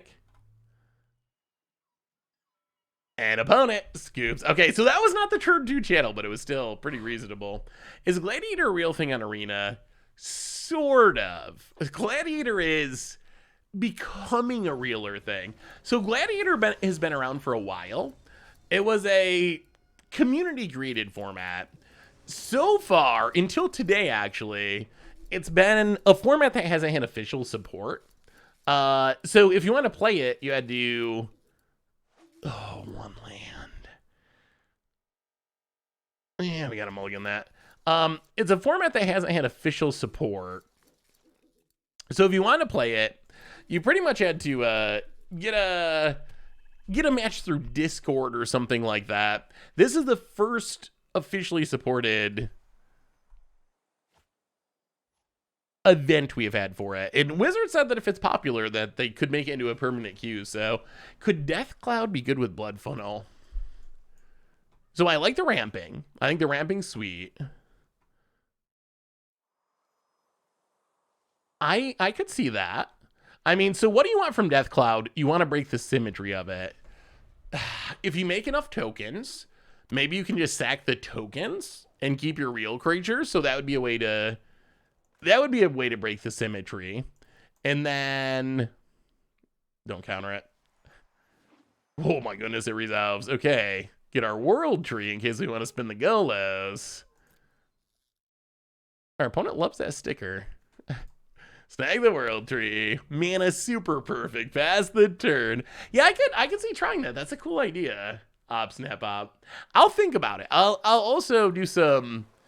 Blood Funnel's not a card I've really built around before, so I'll have to do some thinking and remind me next stream. Hopefully I will have done my homework by then, and I can give you some even better suggestions on what could be good in Blood Funnel.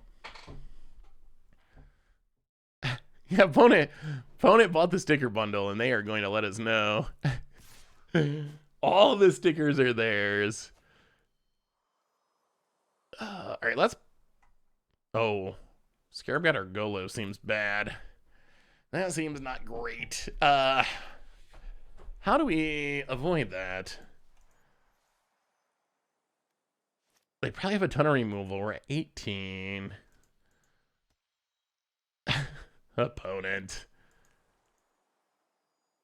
All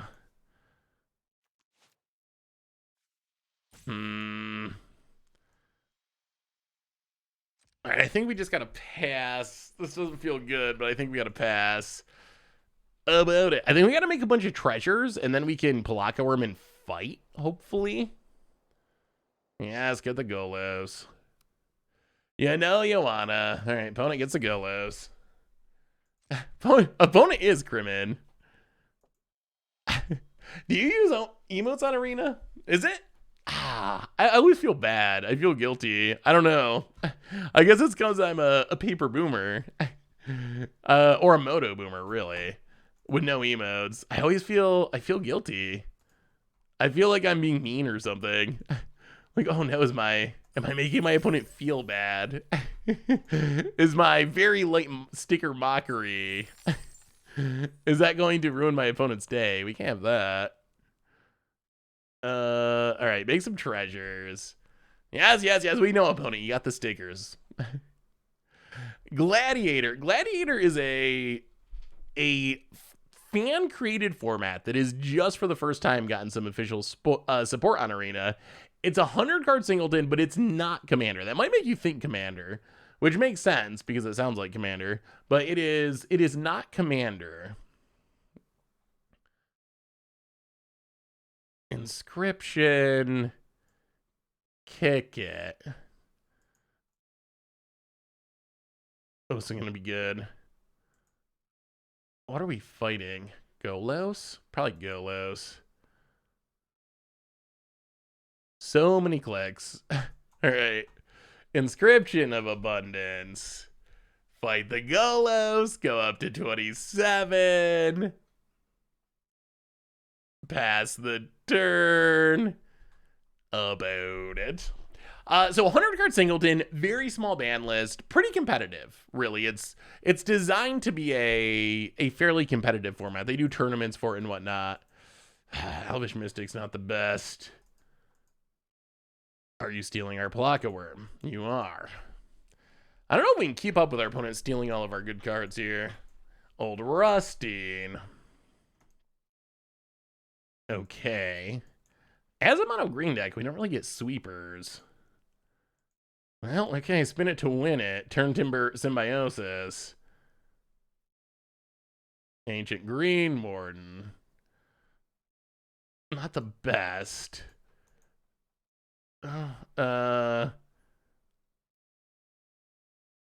Land. Elvish Mystic. Go. Scarab God's a real card. Thanks for the answers. I began with alchemy packs because I use the cards for starter packs. Yeah, that is an upside of alchemy as well, is the cards from the starter decks now are alchemy-ish. Oh, they might be. Yeah, this might be a pact. I mean, I feel like one thing I dislike about this format is it has some echoes of CDH where Tainted Pact Thassa Oracle is probably correct to splash into most decks from a competitive perspective. Like, if you make the mana work, that is really powerful because it's just a 2-card, like, easy, I happen to draw it and I win the game combo. This is, they want the card, eh? Oh, well, in that case, let's block the Pixie. Arena Canlander. Although Canlander is not a super commonly known format, so I'm not sure how much that helps describing it to some people. Because I don't even know. I've never actually played Canlander. I know it has its dedicated fans, and it's another like singleton format that some people really like, but I've never actually played it. All right.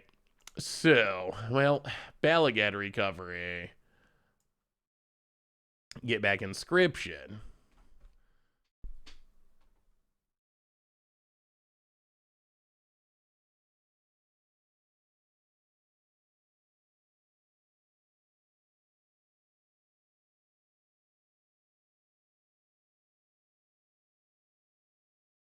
Play Recovery.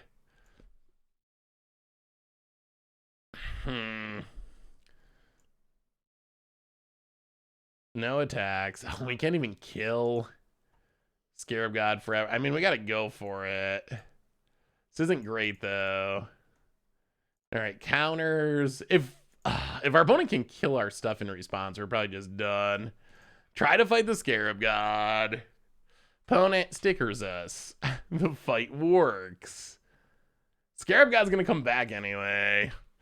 I don't think that deserves a sticker, opponent. It's gonna come back. Have you ever done a YouTube video for Ulamog builds? I don't think so. If I did, it was a long time ago. If I did, it was like right after Ulamog was added to Arena. But I definitely... Oh. Okay. Well, it's back. And Paradise Druid. We need a really good draw. We need something that just draws us a ton of cards. Opponent gets in. Sure. I mean, we're trying to stay alive, but we're not really doing that well. Hey, Voxy! Thank you for the raid! Welcome! We're just doing some Gladiator. Hello, Raiders! You're coming in near the end of our stream as well, but we'll pass you along to someone good. We're doing some Gladiator. Thank you so much for the raid, Voxy. Welcome, everyone. Yeah, let's kick a Vastwood Surge. Hopefully y'all had a wonderful stream. I don't know what you were playing today, but welcome. We're checking out this Gladiator format, which so far has been pretty sweet. I hope that they make it a permanent format. I think it's different enough from everything else on Arena that I think it would be worth keeping around for sure. Well, Ship the Turd was not a fan of Gladiator. Best of 3 no sideboard is questionable. Yeah, I do wonder if a sideboard... Hey, what's up, Jay Zoller, by the way? Good to see you. I do wonder if... could it be worth having an actual sideboard? I did also find it strange that it was best of 3, but there was no sideboard. That's just... It sounds weird. It's weird. You know what it reminds me of is Meme or Dream, where we play Meme or Dream, and we take in... play the decks that Wizards publishes, and some of them have no sideboards, and you go to sideboarding and there's just nothing there. It's just an odd feeling, but hey, thank you. I saw your Solemnity deck recently. I hated it. I will take that as a compliment. That was kind of the idea of that deck. If you didn't hate it, then you're definitely a old school paper boomer who likes miserable Magic, because the whole point of that deck is, I guess, to make people not play Magic. So that makes sense. That's a compliment when it comes to that deck. About it, Forest, and well, now we're gonna have to find someone else to raid. Tonight, Dog and Myth, since Voxy beat us to it. We'll get Voxy back in the future for sure. Well, let's make some treasures. We desperately need some card draw, or we're pretty dead to the Scarab God. Oh, that's not anywhere near a card draw. Oh. Well, I mean, I guess we're not literally dead yet. This is not good. We'll wait one more turn. We got card draw on the deck, I swear. I'm late here as the internet mad about MTG 30 tickets still. Well, at this point, it seems like a lot of them are sold out, so nothing left to be mad about anymore. It's over. It was over in a matter of hours. I mean, I think there's...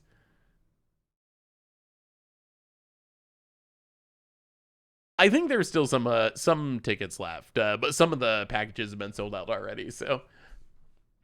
That's because the format is based on Canadian Highlander, which doesn't have a sideboard, but still plays best of 3 because 100 cards provides variance between games. Yeah, we're just gonna... You got us, Scarab God. I mean, that makes sense. It's just very... I don't know. The concept of best of 3 no sideboard, I almost think, like... And maybe it's just technical limitations, but, like... I would prefer they don't even put us to the sideboarding screen. Like, if there's no cards to sideboard, why even go to the sideboarding screen? And it might just be that Arena's not designed with a format like this in mind. But I would rather just see it jump right back into the game then. Like, don't even bother to go to a sideboarding screen since you can't do anything anyway. I think that... Oh, we have the channel. Come on, Ulamog. Oh, that would be the perfect... Oh, we just need something big. We have the channel. If we can top deck an Ulamog and Ugin, Snow-Covered Forest, that's not exactly it. All right, Branchwalker. We got all these Forest, okay. We got the... Oh, we're so close about it. Island. Oh, there goes our channel. Oh. I mean, I don't really... This is a case where I really don't blame Wizards. Like, none of the formats they support needs you to have multiple games but not go to a sideboarding screen. So that was not a criticism of Wizards. But I think if this was a format that became like officially supported and it stuck around, it might be worth doing. Yeah, so we still got our channel. We still have nothing to do with our channel. Not yet. Well, hit ya. We're making this channel look very bad. I swear channel is busted. It's like one of the most busted cards in the entire history of Magic. Like Power 9 level busted, except it's not looking like that right now. Opponent Binding of the Titan. Mills some cards. Yeah, channel is not legal in any format other than this. Do you know when Crim streams? Late. I want to say like he's okay. So Crim's usually finishing streaming around. Oh, okay. We found Ugin. Okay. Yeah. Oh, this is gonna be a turn. Check this out. No. Okay. 8 free mana. This is a sticker opponent, right? I think we gotta drop an emote here. We're not really. Do I have stickers? I don't even have stickers. Oh, that defeats the purpose. All right, Ugin you. Do I have to get stickers? Do we have to become sticker players? 1, 2, 3. See, our opponent, they use that sticker all the time. We need some good stickers. Exile everything. Play a land. Titan of Industry.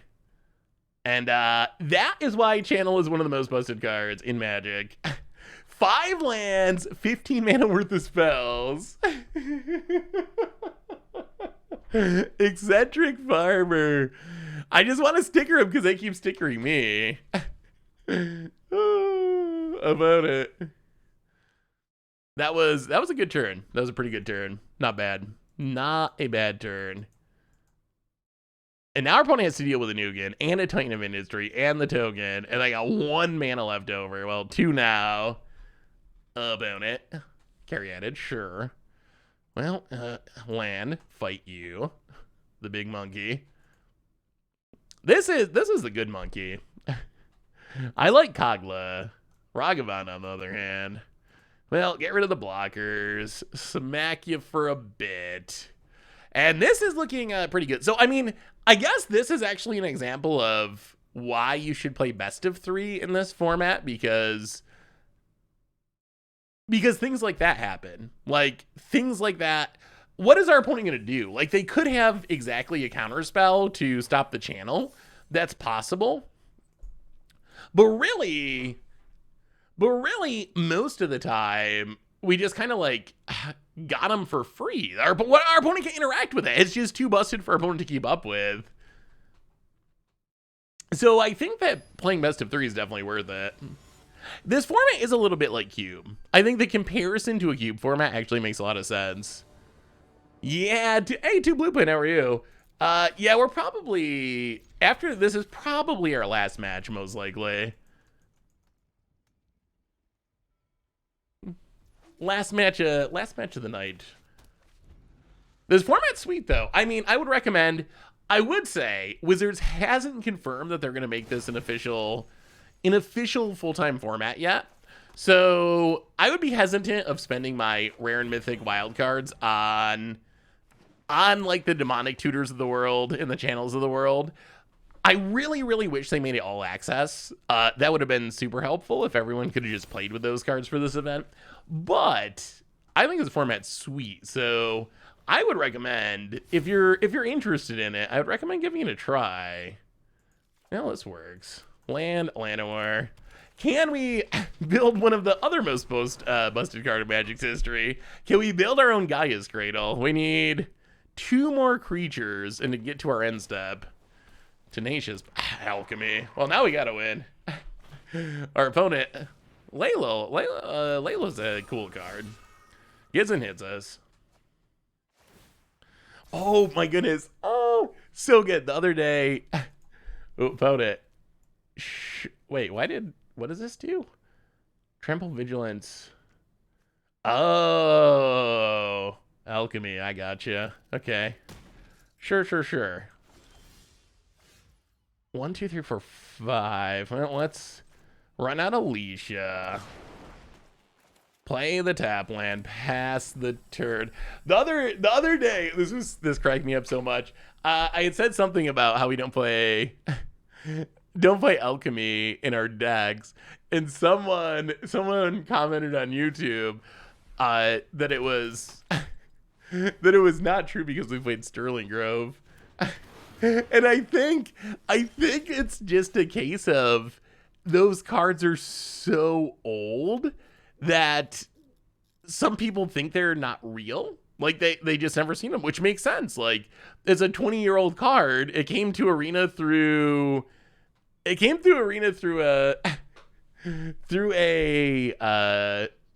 not a Horizon set, but an anthology set. And some people just think they're alchemy cards, I guess, which is kind of hilarious though, because it's actually a card that's been around for infinite years, basically. A Shaya? I think I said a Shaya, hopefully.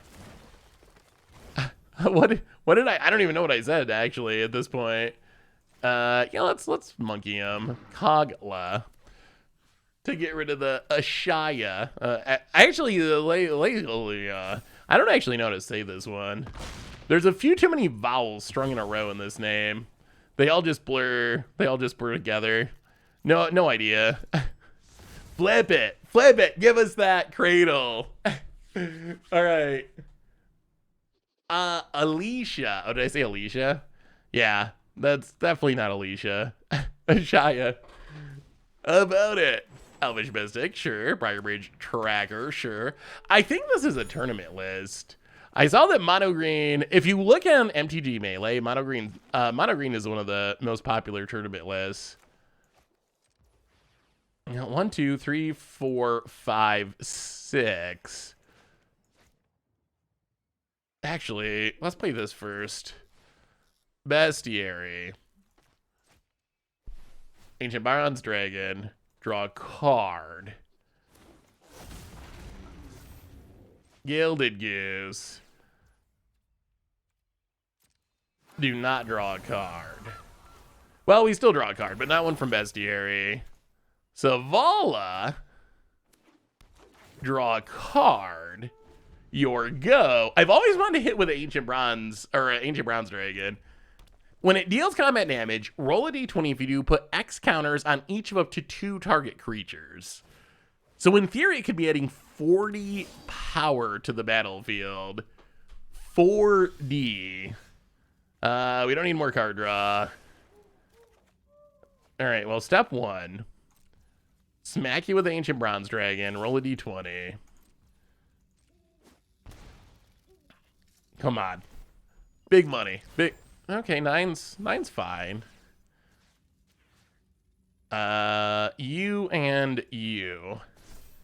The Savala is gonna make a tiny bit of mana now.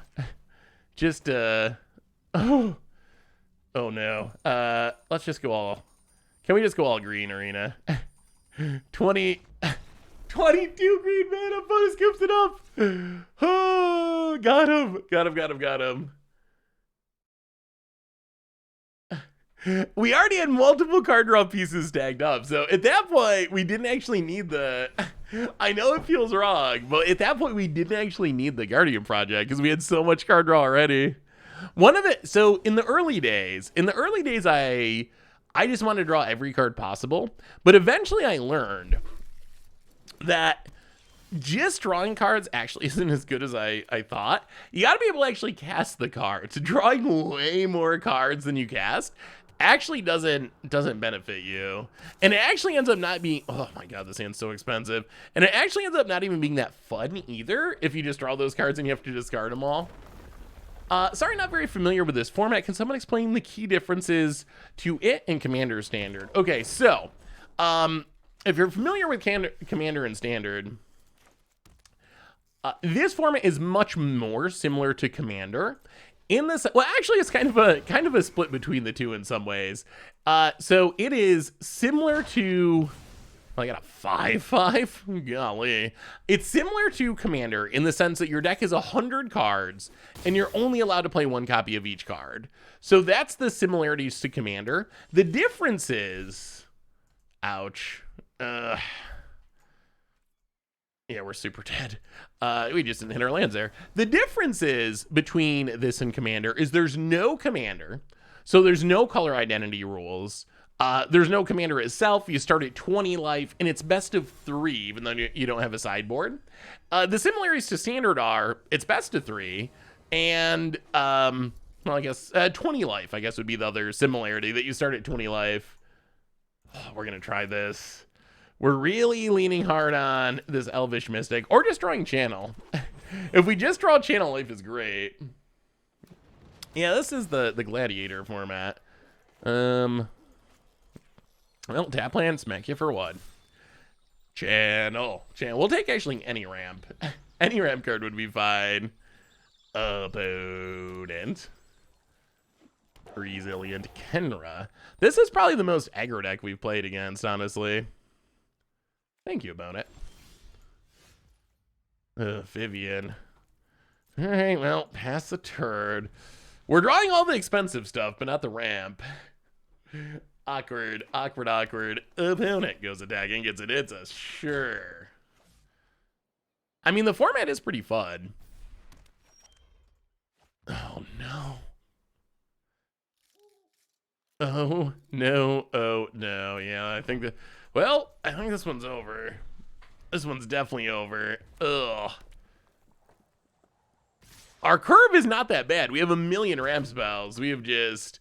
I will be at MTG 30. Oh, this format, companions are not allowed, actually. That's one of the other quirks of this format. Companions, you know what we'll do? We'll do one more with monograde. This was just the most pitiful running that... we can't go out on that note. We can't go out on the not casting spells for 2 games in a row now. We'll do one more. One of the... Yeah, that's one of the other differences is... So I think the initial idea was to have it be a paper-focused format. So and actually kind of old-school paper-focused. Companions are not allowed, and alchemy rebalance cards, you have to play the real versions. So Goldspan Dragon, you're playing the paper version. Any other card that's been rebalanced, you're playing the paper version, not the fake digital version. However, cards that are digital only, that are only on Magic Arena, are allowed in the format. In those, you play whatever version exists, because there's only a digital version. Oh, yeah. I will. Remind me after this game, and I will send you the deck list after we finish. I forgot to export it. Is Gladiator Arena as a formal format? So they're doing an event today through Sunday, so over the weekend, I think, maybe Saturday, but they're doing an event for the next few days, and they said during their stream today that if people liked it and played it a lot, that they would add it as a full-time real format. So we'll see how it goes, see if there's enough players who want to play it to make it a real thing. Hopefully they do. It'd be sweet if it existed. Well, let's just augur, I guess. Goulous on top. What other decks do we play? We played... Well, so we first tried to play. We couldn't get it on Arena because Arena wasn't working. So we played a little bit of Blood Funnel on Magic Online in Modern with a viewer-submitted deck. Didn't really have much success, although the idea was really, really cool. I like the idea of it. So it's a work-in-progress style deck. Then we played a Chulane Panharmoicon deck. We played this deck. And we played a Gitrog Monster Golgari Land Shenanigan deck.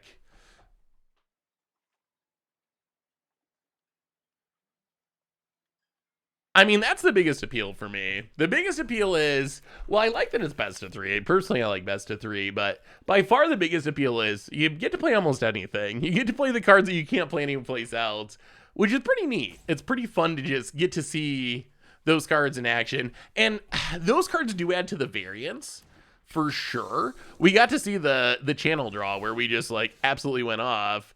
But those cards, I think, also add to... Oh, no. Those cards also add to the fun of the format, I would say. All right, we're getting there. We might be dirty Ugin gamers. I always feel bad when I win with Ugin, but it's one of the best cards to channel, so that's why it's in the deck. You need big colorless stuff to maximize channel. Like, why do we have demonic tutors and whatnot, and are not allowed to play it anywhere? Yeah, it is weird. But I guess where would they be played? What format would we want demonic tutor in? I guess you could argue historic brawl. Maybe it'd just be fine in historic brawl. Ooh, that's a big one. All right, Predator A. At some point, you might have to blow up this Bastion. Huh. So I guess you can play a sack deck in this format. Singleton Sacrifice.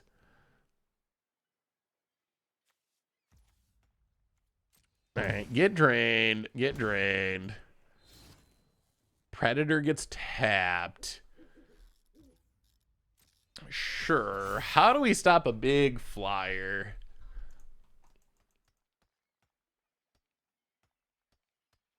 Are they trying to trigger Revolt? That would make sense. If they're trying to trigger Revolt on Fatal Push, then that makes a lot more sense. Yeah, we did. We played the land off the top of the deck. We did. Almost played the Beseiji, but we got there. Card is missing when I import this deck. Any idea? Probably an alchemy card. Ooh. I mean, if you... Oh, it's Bone Shard, okay. To kill the Augur. If you remind me, I can try to import it. Alchemy would be my guess too, just in the dark, but get this deck list, try to import Gitrog after we finish this this match. Okay, down to 15. I'll play the land. Nothing has reach though. This thing's so big. Well, play the Huntmaster.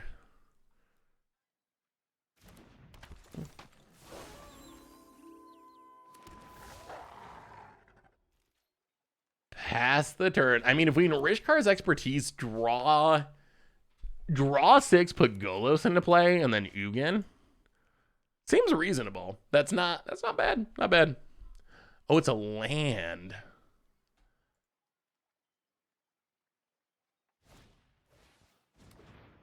About Lolth, okay. I mean, Lolth loses to... Lolth still loses to Ugin. Opponent has played this Predator very strangely. I feel like maybe our opponent's just learning this deck because this Predator would be doing a lot more damage if it was attacking us rather than just sacking and tapping. Opponent. Well, all right. I mean, I'm not going to complain about being alive. Even though we probably shouldn't be. Oh, Nyx Bloom. Oh, Nyx Bloom. Okay, so Limbasagio. Rishkar's expertise. Draw a few billion.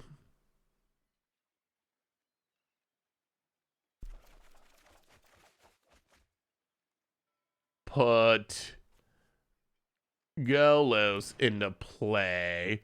Is Beseiju pink? It doesn't look pink to me when I go over it. Aristocrats is if you've never played Aristocrats before, Aristocrats would be a tricky deck to play well if you're just learning it. I imagine it's not just to like swing and attack and do the normal stuff. Well, all right, everything at Lolth. We want to get rid of that. I mean, I think we're fine as long as we live this turn. Then we can get the dirty Ugin sweep, and that should stabilize us and get rid of this Predator. Oh, it must be a cardboard live thing. That could be. Yeah, Arena was down for us when we started streaming a little over 3 hours ago, but it kind of came back up. I think it's all the rebalancings, honestly. Oh, is there a Aristocrats precon? Yeah, I saw that precons existed, but I didn't actually look at them. All right, opponent. I have good news and bad news. Good news is you got a gutter bones. Bad news is we've got something. Oh my god. Oh, this is gonna be so bad for our opponent. All right, opponent. Please attack us this time. You can attack us, and then I wonder if our opponent thinks if this is already tapped. They gotta think. They must think that it has to be untapped to use this ability. Because it does, I guess if you never played it before, I could read it that way. Sack another creature, it gains indestructible, tap it. You're probably thinking, well, I have to tap it to use this ability, so it can't be tapped. Although, honestly, I feel bad about this because we would be dead, right, if our opponent had attacked us, or if they knew how Immersed Predator actually worked. I think. So I feel a little bad that we're just gonna Ugin and win when really we do not deserve this win. This Predator definitely had us dead here. Well, Ugin. I'm sorry, opponent. Huh? Wait. Oh, they know. They're using it. Huh. Okay, I take back that theory. I don't even know now. Apparently, our opponent does know they can use it even when it's tapped. I don't know. Maybe they just don't like the idea of attacking. They're afraid of, I don't know, a fog? Mono green, settle the wreckage? All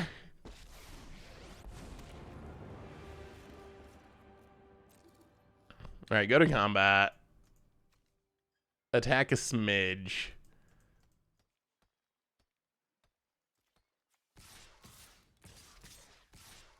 Get in, hit ya.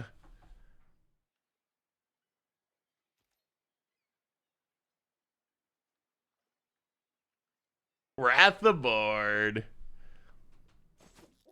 Oh, maybe that's it. Maybe they just figured it out.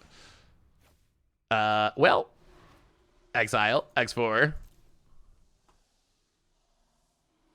Now we should be good. Our hand is full of very powerful green cards. The sneaky reach. No one expects the sneaky reach. Yeah, X4. We gotta get rid of the Predator. This Predator will definitely now kill us. Now that our opponent understands exactly how it's worded, it will definitely make us die now.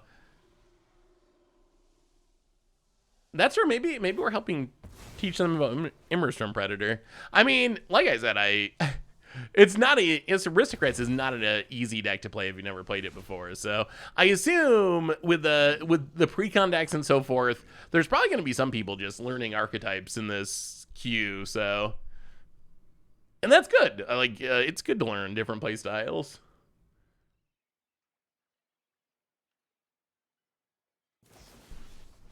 Okay, not the Golos. Huh. I might have made a different choice, but sure, let's spin a Golos since it's alive. Meteor Golem. Land. Draw 3. Ugin you.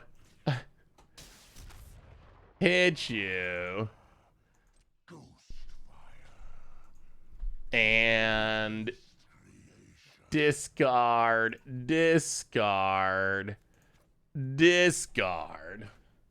I mean, if you got a chance to spin the Golos, you gotta spin it. How do you feel knowing you're probably just Ugin a new player? A little guilty, honestly. Although I'm playing a channel deck. Like, what am I supposed to do? We're trying to channel people. I don't know. We'll do the play thing and just kill them with a huge Primal Might off an Nyx Plume Ancient. Yes. How about a big Meteor Golem? How about death? Oh, yeah, this one feels, I mean, you gotta learn somehow. I mean, honestly, I just made a whole video. I just made a whole video hard locking arena players out of the game. Like, I don't know. After that, can I really feel bad that I had a Ugin? Yeah, that was like the mini Nick Spoon Punch. Not quite as good as the one in Commander, but... Are any of the precon decks for this good? But wait, so these are precon decks, but you don't get all the cards, right? I'm clear on being correct on that. They're just like, you gotta craft the cards. That's the only thing I dislike about this event. I think they should have just given you the cards. Ooh, how have you been hard locking people, Jay Zoller? Also, good to see you, Jay Zoller. How's life been?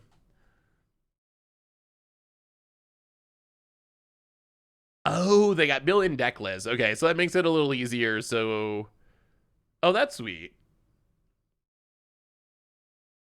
Fun as this, I mean, in 60 card formats, I think that's true.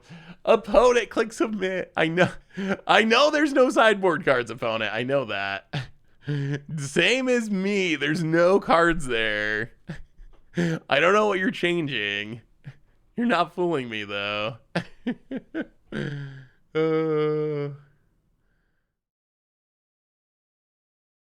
They are pre-con decks that have been from community members and improving themselves. Okay, so they're supposed to be like competitive-ish, I would say then. Yeah, when are we getting Blood Moon on Arena? Oh, you've been playing it? Oh, nice. Have you been getting your wins, Jay Zoller? You've been playing less Magic, so what have you been filling the time with if you're playing less Magic?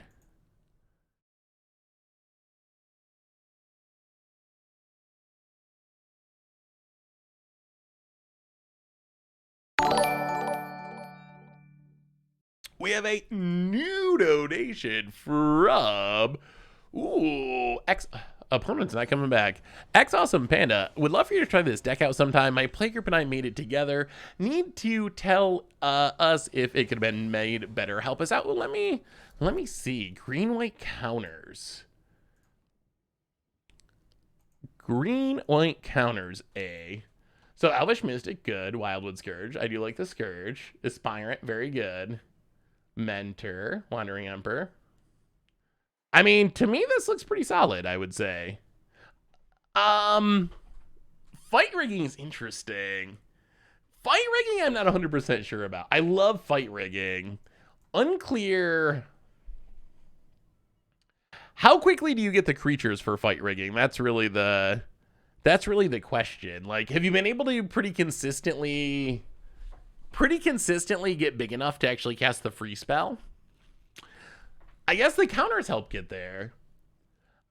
Wildwood Scourge can get there if you got enough mana. I mean, I would say, to me, this looks like a pretty solid counter deck. Other than, I think I'd have to play with fight rigging and get a feel for it. Just like, how often can you turn it on? Gladiator's pretty much Highlander for Arena. About as close as you can get. Oh, sounds like you've been busy, Jay Zoller. Which format have you been finding the least miserable? I think our opponents just left. I feel like there should be a shorter time frame for this. Maybe. I don't know. Maybe you need it to be this long in case someone's dealing with an emergency. I wasn't trying to crush this person's spirit. We're not playing the lock deck. Yesterday, for against odds yesterday, I was literally trying to crush people's spirit. That was the whole point of the deck. I'm not trying to crush this poor new to aristocrat player's spirit. Oh, but it looked like apparently we did it anyway. Oh. So, well, that's Gladiator. That is a Gladiator format. I gotta say, I think the format's fun. I enjoy it. For me, it's probably competing a bit with Historic Brawl. I think it's kind of in the same space. I couldn't imagine this ever being my primary format. Like, I am not going to drop Modern and Standard and all those formats. Gonna upload the mono green deck list, by the way, if you want it. I couldn't imagine it replacing those formats, but I could definitely see this living alongside. I could definitely see this. Here's the deck list for mono green. I could definitely see this living alongside Historic Brawl is one of my for fun formats. When I'm wanting something different than Standard or Modern Pioneer, I've been playing some Historic Brawl lately. I might play this instead. Like, I like that you can play the busted cards. I like that I don't have to deal with color identity. I think that's a cool twist after playing a lot of Commander. And the decks were fun. Like, we went off with the Bat Blink deck. We were like double Tulane, drawing through our entire deck. We got to see Channel do ridiculous things in the mono green deck. We got to see Gitrog go off. So, I don't know. I would say if you got the cards and you don't got to spend a ridiculous amount to get these cards, I think it's worth checking out. I would say it's worth why the event's up. Give it a shot, check it out, see what it's like. I think it's fun. So on that note, everyone, I think that brings us to the end of our stream for tonight. So next stream is going to be on Artisan is sweet too. We'll have to try some Artisan sometime. We just got Rooker making some Artisan articles on the site, so that might inspire me to actually try it. But on that note, everyone, I think that brings us to the end of our stream for today. Next stream on Tuesday normal stream. Thursday, slightly different stream where we're going to be watching the WotC stuff, a little earlier stream, but we'll talk about that next week. So reminders on the way out the door. Replay YouTube, that's where you can find old streams. Normal YouTube, playing some Modern tomorrow for Much Brew. And Monday's Budget Magic, another S tier, I think. One of the ones I'm most hyped about in a while. So check out the Budget Magic for sure. One more reminder, their sponsor tonight is Card Kingdom. And if you need some magical cards, you get them over at cardkingdom.com/MTGGoldfish. If you get a free MTG Goldfish ticker, and huge shout out to Voxy for the raid as well. Most importantly, shout out to all of you. Y'all are amazing, awesome, spectacular. I love y'all. Have a great night. Have a great weekend. I will see you on Tuesday. Until then, have a great one, everyone. And I will talk to you soon.